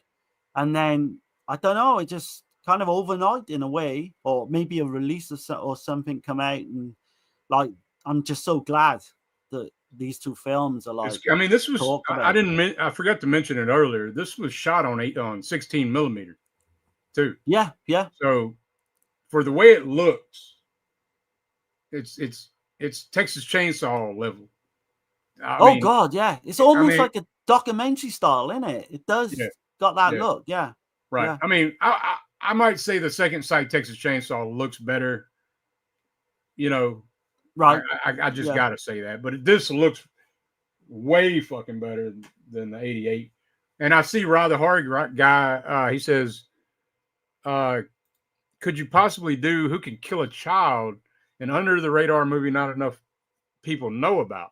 And absolutely, because I actually have that film and I haven't seen it yet. So I've never seen it and I've always wanted to. That's an excellent choice. Hell yeah. So man. If Dirk gets a chance, like write it down and then we'll keep that definitely. Yeah, hold on a second. I'll be right back. Hold on a second. Yeah. But yeah, just looking through your, yeah, the Mask Murders. That's another name. Yeah, it was actually called that and come out under that title, I think, theatrically at one point, because there's like a newspaper ad called The Mass Murders. I think it was like a regional release or something. But that's a good point. Yeah. Yeah. There you go. I've heard so many good things about that. See, I haven't even opened it yet. That's I believe that's a Mondo Macabro. They had a sale going. Yeah. But yeah, we could definitely cover this one. Hell yeah. Would you want us to cover it in one, or would you want us to put it with another movie or two? Yeah, I need to see. I mean, we could definitely cover it. I don't know if we do it like this level, but I'd have to see the film. What's the Dallamano film with the young girl as well? With the Night Child? Night Child. I don't know. Would that go well with it? Maybe. I don't know. I don't know. We'll have to look into it. Night Child's more of a, what I understand, it's like a possession type film. Okay. So I don't know. But yeah, we'll do that. We'll definitely do that for you. Let's see. Texas says, I think it's a brilliant film. Okay. So Texas has seen it. Okay. He says, Dirk and Darren, I'll join you for that one. Okay. Absolutely. Yeah. You're welcome, Tex. Big time. Yeah. Man. Yeah. For sure. I know. I remember Tex talking about it, actually. Sorry, Dirk. Thank you. I appreciate it, guys. Looking forward to your guys' thoughts on it. Yeah, for sure, man. Yeah. We got Russell in here. Parts unknown. Hey, Dirk, Darren, and chat, aka the Mass Murders. I was just saying, yeah. It's okay, I stepped out for a second. Yeah. Yeah, it was released under that title, like regionally in the theater, local theater, I believe. Stage Fright, 1987. We've never covered that on ours, I don't think. No, we haven't covered. I have covered it, but not on here. But yeah, for sure. Oh man, we're gonna be doing a Michelle Suave anyway, so that we'll do a Michele Suave for sure. Yeah. We can do Cemetery Man. We can do. There's a few we could do actually. The Sect. Yeah. Let's see. Parts Unknown says, liked Who Can Kill a Child and Alice Sweet Alice. Saw both when I was 20. Okay. Okay. Yeah. Hell yeah. Yeah, man. I'm real hyped to see this one anyway. It's just gonna give me a reason to check it out. But we do. I've always wanted to. Yeah. We do have some things scheduled out though. First, but we'll definitely get to it sometime this summer. Think, like early summer. Like early. We'll get together after the show and me and Dirk have a chat and we'll try and work out a date for you. Yeah, for sure. Yeah, get with Texas too on that. So yeah, absolutely. I was talking to Texas in the week actually. So yeah, a big time we had Texas back on. Yeah. So you're on about the Alfred Hitchcock thing, yeah? So there's a scene where you see the Psycho poster in the background, which is quite clearly a nod to when I didn't never see that. No. Really? Yeah, I haven't never seen that. It's a scene where it's raining heavily. I think the father kind of walks, or is it the priest? One of them walks by, and you've got the Psycho poster in the background, and then you've got another poster of yeah, I'm surprised you didn't see that. I can't believe I've never seen that. Damn. Yeah, okay. You'll kick yourself as well when you see that scene again, because it's kind of got a Don't Look Now kind of feel to it, that scene as well, because it's raining heavily. And like in Don't Look Now, you see the Venice in Peril sign in the background. So it always gives me that kind of feel. Are we in the convention booth? Is that where we're at? Yeah, pretty much. Yeah, because you mentioned Miss Stradoni with a photo album. Yeah, and she looks very heavy-hearted too. After she leaves her bedroom, she goes to the sink. Yeah, there's that line she says. Yeah. She says, "Are you to be summoned again?" And she says this "You are to be summoned again." In the bathroom mirror. She's talking to the Archangel Michael. Yeah. I believe. Yeah. She grabs a knife in that scene as well, which is fucking. And she goes, she goes to go. I think Alfred Soul, something to do with that Saint Michael character, but it doesn't ring true to what's actually in the Bible. I don't know the ins and outs, but apparently some people were picking up on that. I don't know. I'd have to go back and read the Bible. Well, but Michael's like the archangel that cast Satan from heaven. That's who he is. right, okay, yeah, that would make sense then. Right. Because you hear what she's saying to Dominic when she's tossing him over the side. Yeah, She's talking about Satan, throwing Satan from heaven and all his minions or whatever she said. I can't remember. And that's the little things you got to pick up in this film as well. Usually you'd just be watching that for the kill, wouldn't you? But like they've all got, you pick up on all the sayings and all the different, throughout the film, and it adds to it. But yeah, we can come on to like the communion scene if you want, or the confession. Yeah. So, she goes into the confession booth not for confession. She's trying to change her clothes so she don't get found out. Right. And then all these kids come in there and shit. And then I guess they can see a light blinking. In the confession booth, he goes in there. He's like, "Is somebody in here?" And she starts confessing to Father Tom, and then he knows who it is, right? Yeah. And then because he says you can talk to me anytime. Right. But then she starts talking in riddles, doesn't she, a little bit? Yeah. And he's like telling her she wants to confess, but she won't. She's a good woman. He's telling her, and then she basically, I guess, stays for mass, right? Yeah. After that, she says she's got some kind of ill thoughts towards the Monsignor. Oh no! She don't stay for mass. She goes. She leaves after that. Or am I? She leaves. I think she leaves. Then that's where she goes home and gets the knife and that, and dresses up in the yellow red. And she's going to kill Alice. Yeah. She's going to kill Alice and her mother, is what I think. Yeah. Because with that scene as well about to come, so she dresses in the yellow raincoat. She leaves her place ready to kill. But Alice is actually at the same time dressed in a yellow raincoat with a creepy mask on as well. Yeah, and so Alice goes to Alfonso's. And she's getting revenge as well, in a different way. With the cockroaches, which is a great scene. Yeah. You ready? You want to go and play this shit? Yeah, cool, Uncle Fred. Or do you want to just talk about the end of the film and then play it? Or how far does the clip go? This last clip goes, does it go right to the end? Yeah, it does. Yeah. We can wait if you want. Let's talk through the rest of the film and then we'll play it. Yeah. Yeah, that's cool. So yeah, you got the cockroach scene where again it's great. Where he wakes up, doesn't he, and he's like sees all these cockroaches and what have you. But then that's when he starts screaming, and the detective, Spina, is it Spina? He's outside. Yeah, he's outside, and he's hearing that shit, and then she comes running down because she hears him screaming, and he's like pushes her, and like she busts into the wall. It's such a fucking good scene, man. Fucking Alice, and he pulls the mask off, and you see the shock on his face, like, bitch, it was her all like, I mean, well, we found out earlier, but I mean, I mentioned two early scenes that I love, but this is up there as well, mine. Just the way it's intercut with Alice and Mrs. Tredoni. The stairs, yeah. Superb, man. Such an iconic scene, I think. And the cops pretty much come there, don't they, and see the aftermath. And he sees her. He sees her because he's trying to get in the door. I guess she locked the damn door. I think so. Yeah. Because she gets away. Because he's got to bust it open and all, right? And again, you've got the fucking that silly music playing in the background. It's like this really silly old song or whatever. It's perfect. It's perfect because it's perfect. Absolutely. When she stabs him up and everything, he goes into his house or his apartment or whatever. Yeah.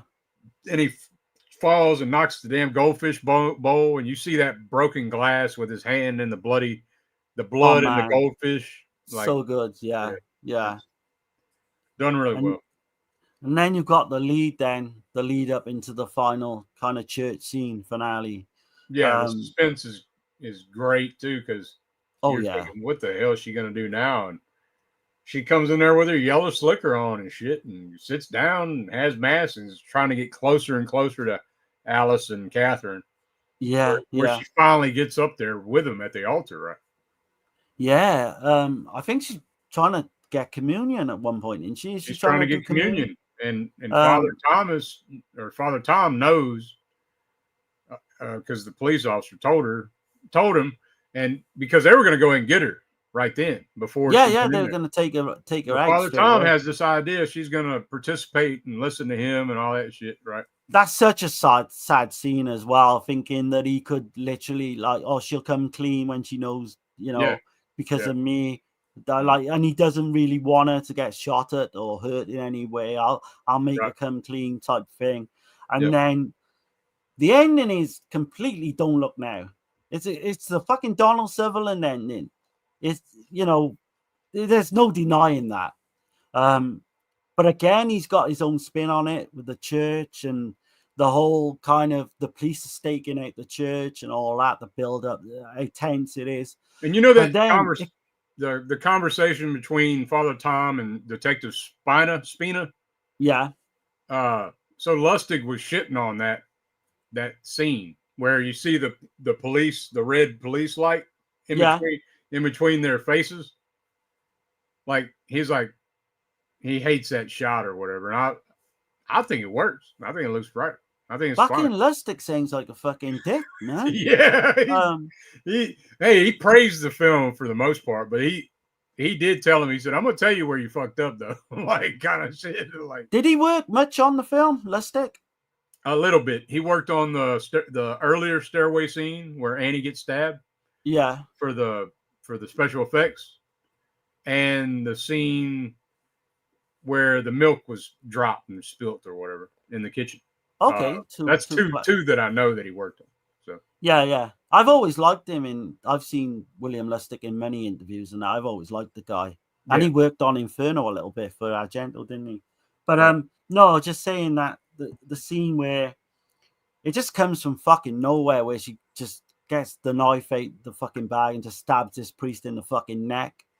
Yeah. Man, like She's like, because she's wanting communion, yeah, and he's like, I can't give it to you. And then she's like, but you give it to that whore, you know? yeah, And then that's one thing that Soul was talking about that was funny as hell.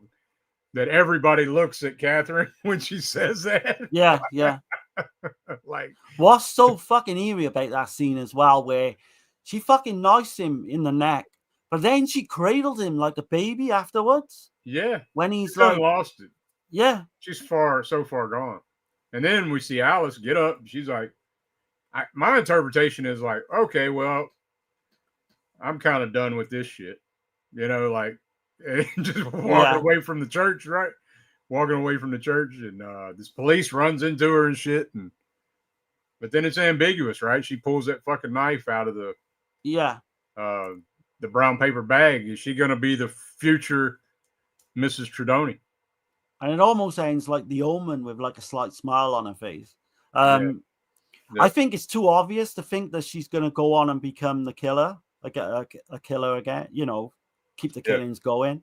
I think that's too obvious. I'm glad he did it ambiguous. I am too. Yeah. I don't know if he's trying to hint that maybe Alice killed her sister in the opening. I'm not sure whether that was maybe.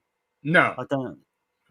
No. I know people have said that. I don't believe that myself, but I don't know whether he was trying to kind of put you off, off the scent. But anyway, it's such a great. No, it's such a great ending, though. Yeah, it is. But I guess I could go ahead and play that clip, huh? Yeah. No, you can. Okay, here we go. This is the last one. Right. That's what I meant when I say angelic and evil at the same time. She looks both of those things in that shot, which is crazy. Yeah. Absolutely crazy, man. But I also heard like there was a sequel made? No, there was not from Soul. Soul didn't make it, but I heard was it Tomaselli was going to make a sequel. Yeah, kind of a remake. Oh yeah, that's right. Apparently, that's still like the script and everything's been done. But I've not heard nothing on that for like 3 or 4 years. Obviously, Alpha heard Soul's died since that interview as well. Right. Yeah, he died in 2022. So, hold on, let me catch the chat right quick. Steve Mayers is in here. He says, "Greetings, Dirk, Darren, and Flick friends." Hey, what's up, man?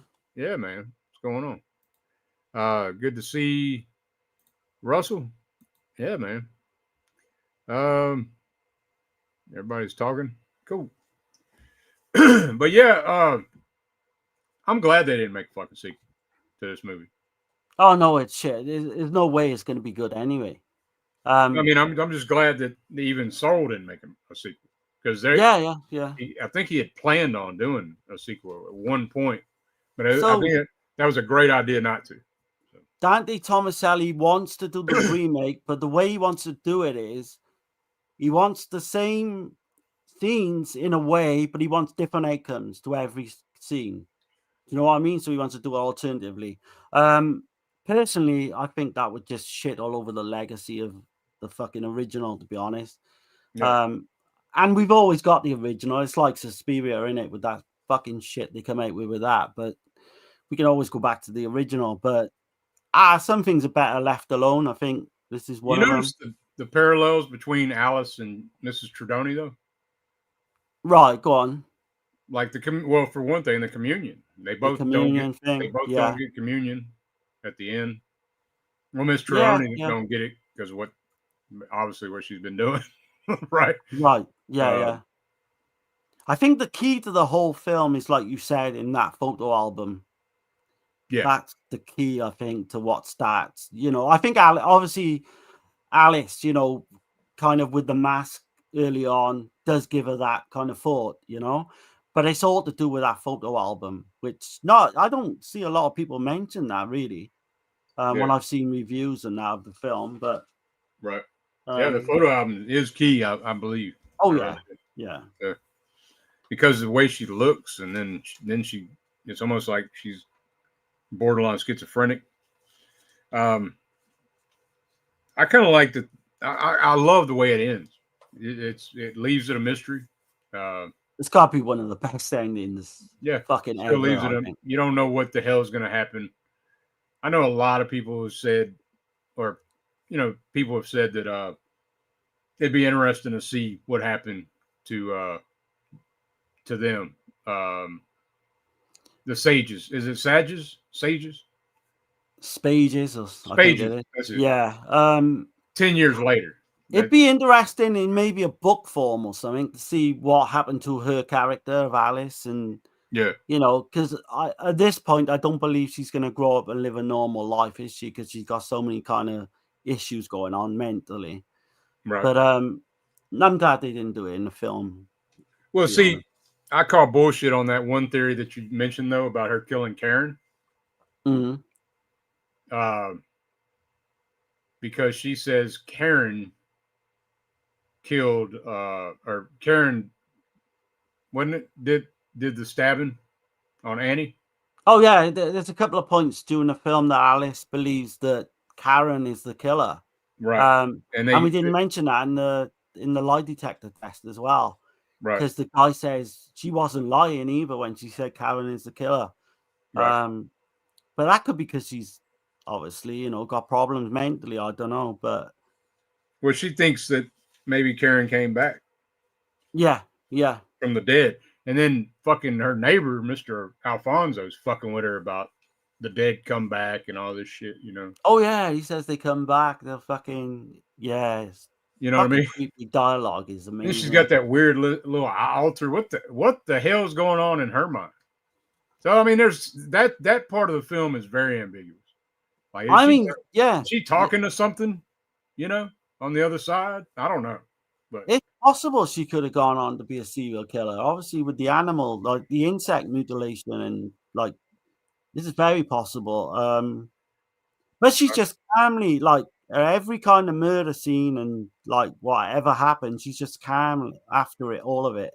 She has no emotion as far as when her sister died. That's why I mentioned to you too. She might have been autistic, and they didn't know how to deal with that back in 1961.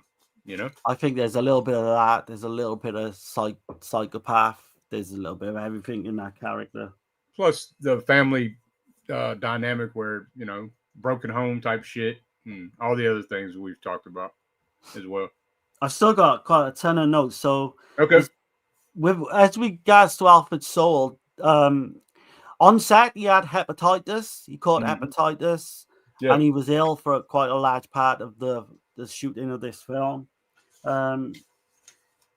And I think like all the stresses with the trial that we mentioned earlier as well, I think they all took a toll on him too.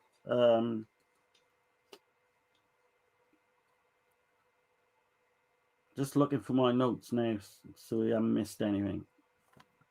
I got a ton of shit, mine, but he did say filming in the church at the end was like one of the most difficult parts because it's such a small, confined place. Like, do you know what I mean? Getting all the cameras in there and all that. That last day of shooting was where Linda Miller cut her wrists. Split her wrists. That's what I was hoping. Like, so that's what I was really interested in. I didn't look it up for a reason. I wanted to see if you found anything about why she did that. The thing I found out was it was because of the divorce with Jason Miller. Oh, that's what it was? I didn't know that. Oh, shit. Okay. Yeah. And she was left on her own, with she's bringing up Jason Patrick at the time. They did have 3 daughters.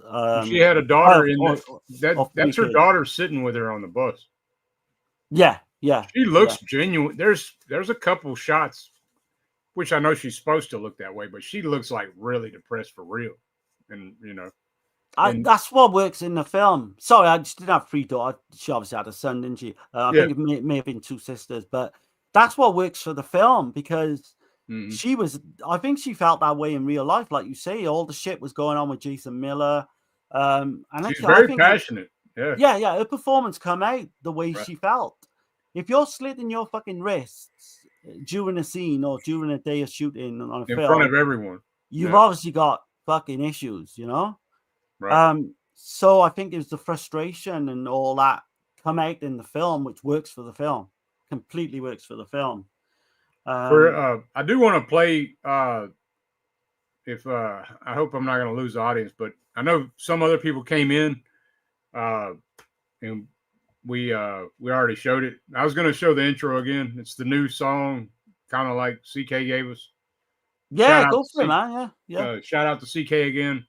Yeah, thanks, CK. It's in the style. It's supposed to be in the style of Wasp.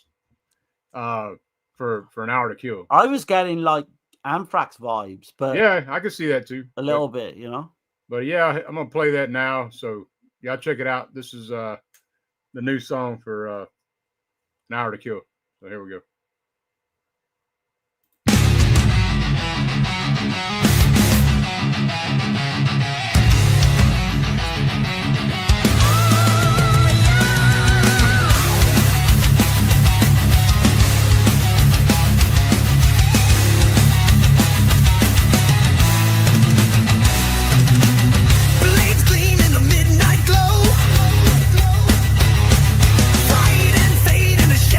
Show.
CK got away with lyrics as well, man. He's fucking Yeah, talented. he wrote the chorus to that. So I was like, Yeah, I thought man. she was good. Yeah, he's got musical talent, man. Hell yeah. Rod the horror guy says, I dig the new intro. Appreciate it, man. Hell yeah. Yeah, it's catchy. You guys have a great show. You guys are genuine, and you can tell how much you guys love doing this. I'm very passionate. Appreciate you, man. Oh, That man, means a thanks. lot. Yeah, it really does. That's a great comment. Love that, man. Yeah. Yeah, me and Dirk, like, so passionate about some of these films. We put a lot into these streams, believe it or not, and yeah, it's just purely for the love of these films, man. But to have people like you say that, it's just, it makes my day. Just, yeah, man, you I know. love digging in these damn movies.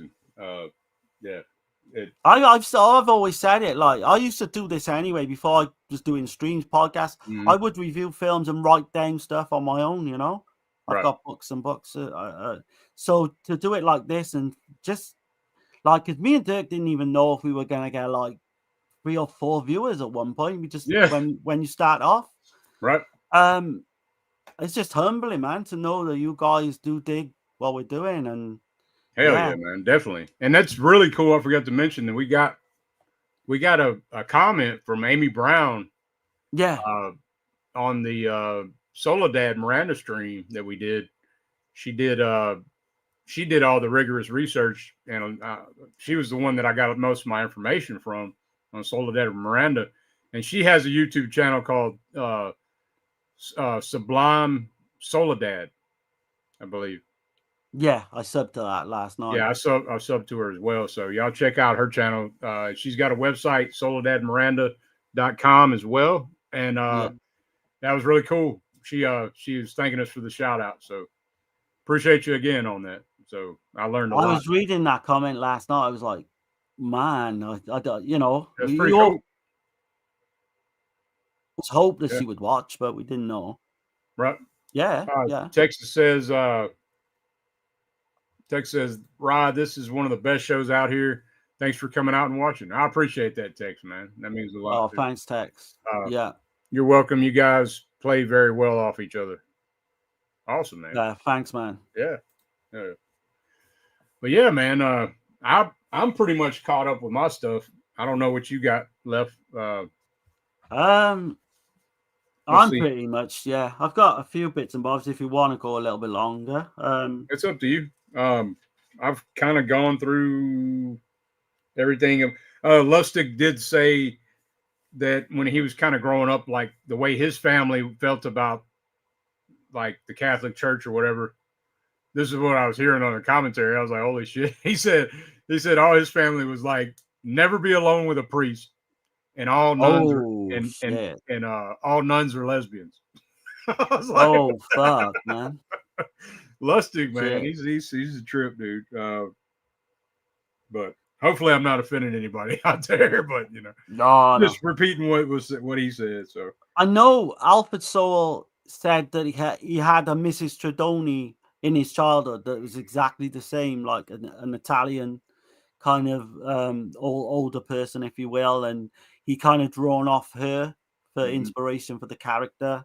She obviously wasn't a killer, I think he said in the interview or whatever, but yeah, so that was kind of interesting. But dude, she brings it, dude. Like yeah. Okay, so now we can talk kind of about Mrs. Tredoni. You know, since we got past the spoiler and everything, that scene when Catherine finds out about Dominic, and she's finding out in the other room, but you're seeing Mrs. Tredoni, and that look on her face and her wiping the blood of the fish on her apron, is just like, and the way it's shot is fucking amazing. It's like this film's got this look of like satisfaction. Yeah, she killed that whore's ex-husband. Kind of, that's the vibe I get from her. No, absolutely. You know what I mean? Like, because she looks at her like a whore, right? You know? Yeah, and she was actually not. She was only second choice for that part of Miss Tredoni as well, Mildred Clinton. So they wanted to get an actress called Geraldine Page, but obviously she couldn't do it, and she actually said to Alfred Sowell, I've got an actress in mind that you could use if you want, called Mildred Clinton. And so they used her. And it's weird knowing she's like from New York as well, because I thought she was fucking Italian. I was convinced, man. Completely convinced. Yeah, no shit. I see. Yeah, man. CWO for life for sure, man. Texas, man. That's a good hangout, man. Y'all check out Texas channel. Yeah, man, definitely. Yeah. Sure. Like they do a ton of obscure and they not just obscure, but they do a lot of good watch-alongs. It's a good chat they got going over there as well. So I'll have to try and either get on one or get in the chat. They are quite late, but I told Tex in the week I do, check some of them out. Later on. I try to pop in there, but like a lot of times if I'm not working, I'm working on this shit for the week. Like it takes us all week to do this shit, and with the editing and doing research and everything, and that and time with the family and everything. But I do try to pop in Texas streams and other people's streams as well.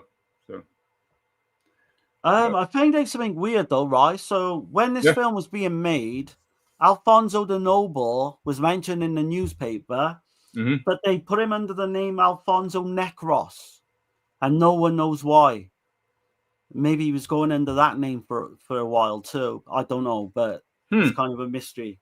And he was actually cast. Alfonso the Noble was actually cast in Deep Sleep, the porn film. Oh man. I don't know if I don't think he starred in it. Or maybe he did. Maybe did a small part. I don't know, but he was cast for that film. Oh hell. Yeah. So I forgot to mention. Damn, what was his name? Thought I wrote him down, man. The editor. Eddie Solier. That's him, Solier. Yeah. So Alfred Sowell credited most of his learning on making a film from Eddie Solier, the way he edited Alice Sweet Alice, because he said himself, what he had was not the film that we see today. Like it was a night and day difference after Eddie got a hold of it and edited, and he showed him how to really make a film. Oh man, he's another unjust hero, really, that no one mentions. Like if you think about it, I have got another interesting thing, right? So, tell me what you think. Dirk may have heard of this. I don't know, but there was a murder in 1974 in a church on the grounds of Stanford University. 19-year-old Alice K. Perry was stabbed with an ice pick. Well, she was praying, right? She was praying on her own alone. That's crazy. The police found her body nude. They found candles stuffed inside her, man. her sexual parts and that, and between her breasts. And it took 40 years for them to find the killer. So they traced the killer through DNA. I don't know if they've done the genealogy thing. Anyway, before that guy could get on trial, he fucking committed suicide. So there's another committed suicide. I know it's not technically, connected to the film, but maybe the idea, Alfred Sowell got some of the idea from that murder. Yeah, because one of the main ideas of Alfred Sowell was to, have a film where somebody gets killed in a public place, where they think they're safe. And where else would you feel safest to a lot of people, especially during this time, would be in a church, right? Absolutely, yeah. And going back on the committed suicide thing as well. So Deep Sleep, obviously, his porn parody he made. The lead actor in that was a guy called Joseph Rose. He was arrested at the time for all the charges he had against him. But one of the actors in that film committed suicide and never pulled a gun on Sowell at one point during filming. Yeah. So that's another one. Do you know what I mean? They all kind of add up, these committed suicides. That is weird. All the I didn't realize that there was that many suicides. It's kind of it's Did not Linda even Miller end up killing herself? No, she's still alive today, I believe. Okay. Yeah, okay. I believe she's still alive. She tried to kill her, like we mentioned that earlier. But yeah, she did. But she was going through it as well. I just think you've got all these things, and like lightning in a bottle. They just all come together, and we get what we get. And I will urge people as well, like me and Dirk first saw this film, and it was kind of like a 7, 8 to 10. Yeah. So if you've seen it once and you kind of like it, or you want to go back, man. I mean, I gotta admit, when I was a kid, it bothered me. I mean, it did. I mean, it does. You know, when I was a kid, like shit, 7, 8 years old watching this, like it's way different than. There's not many films. Even now, this bothers me. Like The Exorcist still bothers me. You know, it does kind of got that fucking Exorcist feel, like you said earlier. You said exactly how it.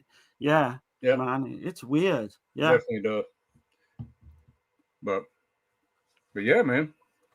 I gotta shout out Rosemary Ritvo. She was a co-writer with Alfred Soule on the film, and it's just speculation that maybe she worked in the angle with the Alice with the menstruation angle. Very possibly, yeah. Not much is known about her either. Yeah, I tried to find some info on her, but I didn't find much.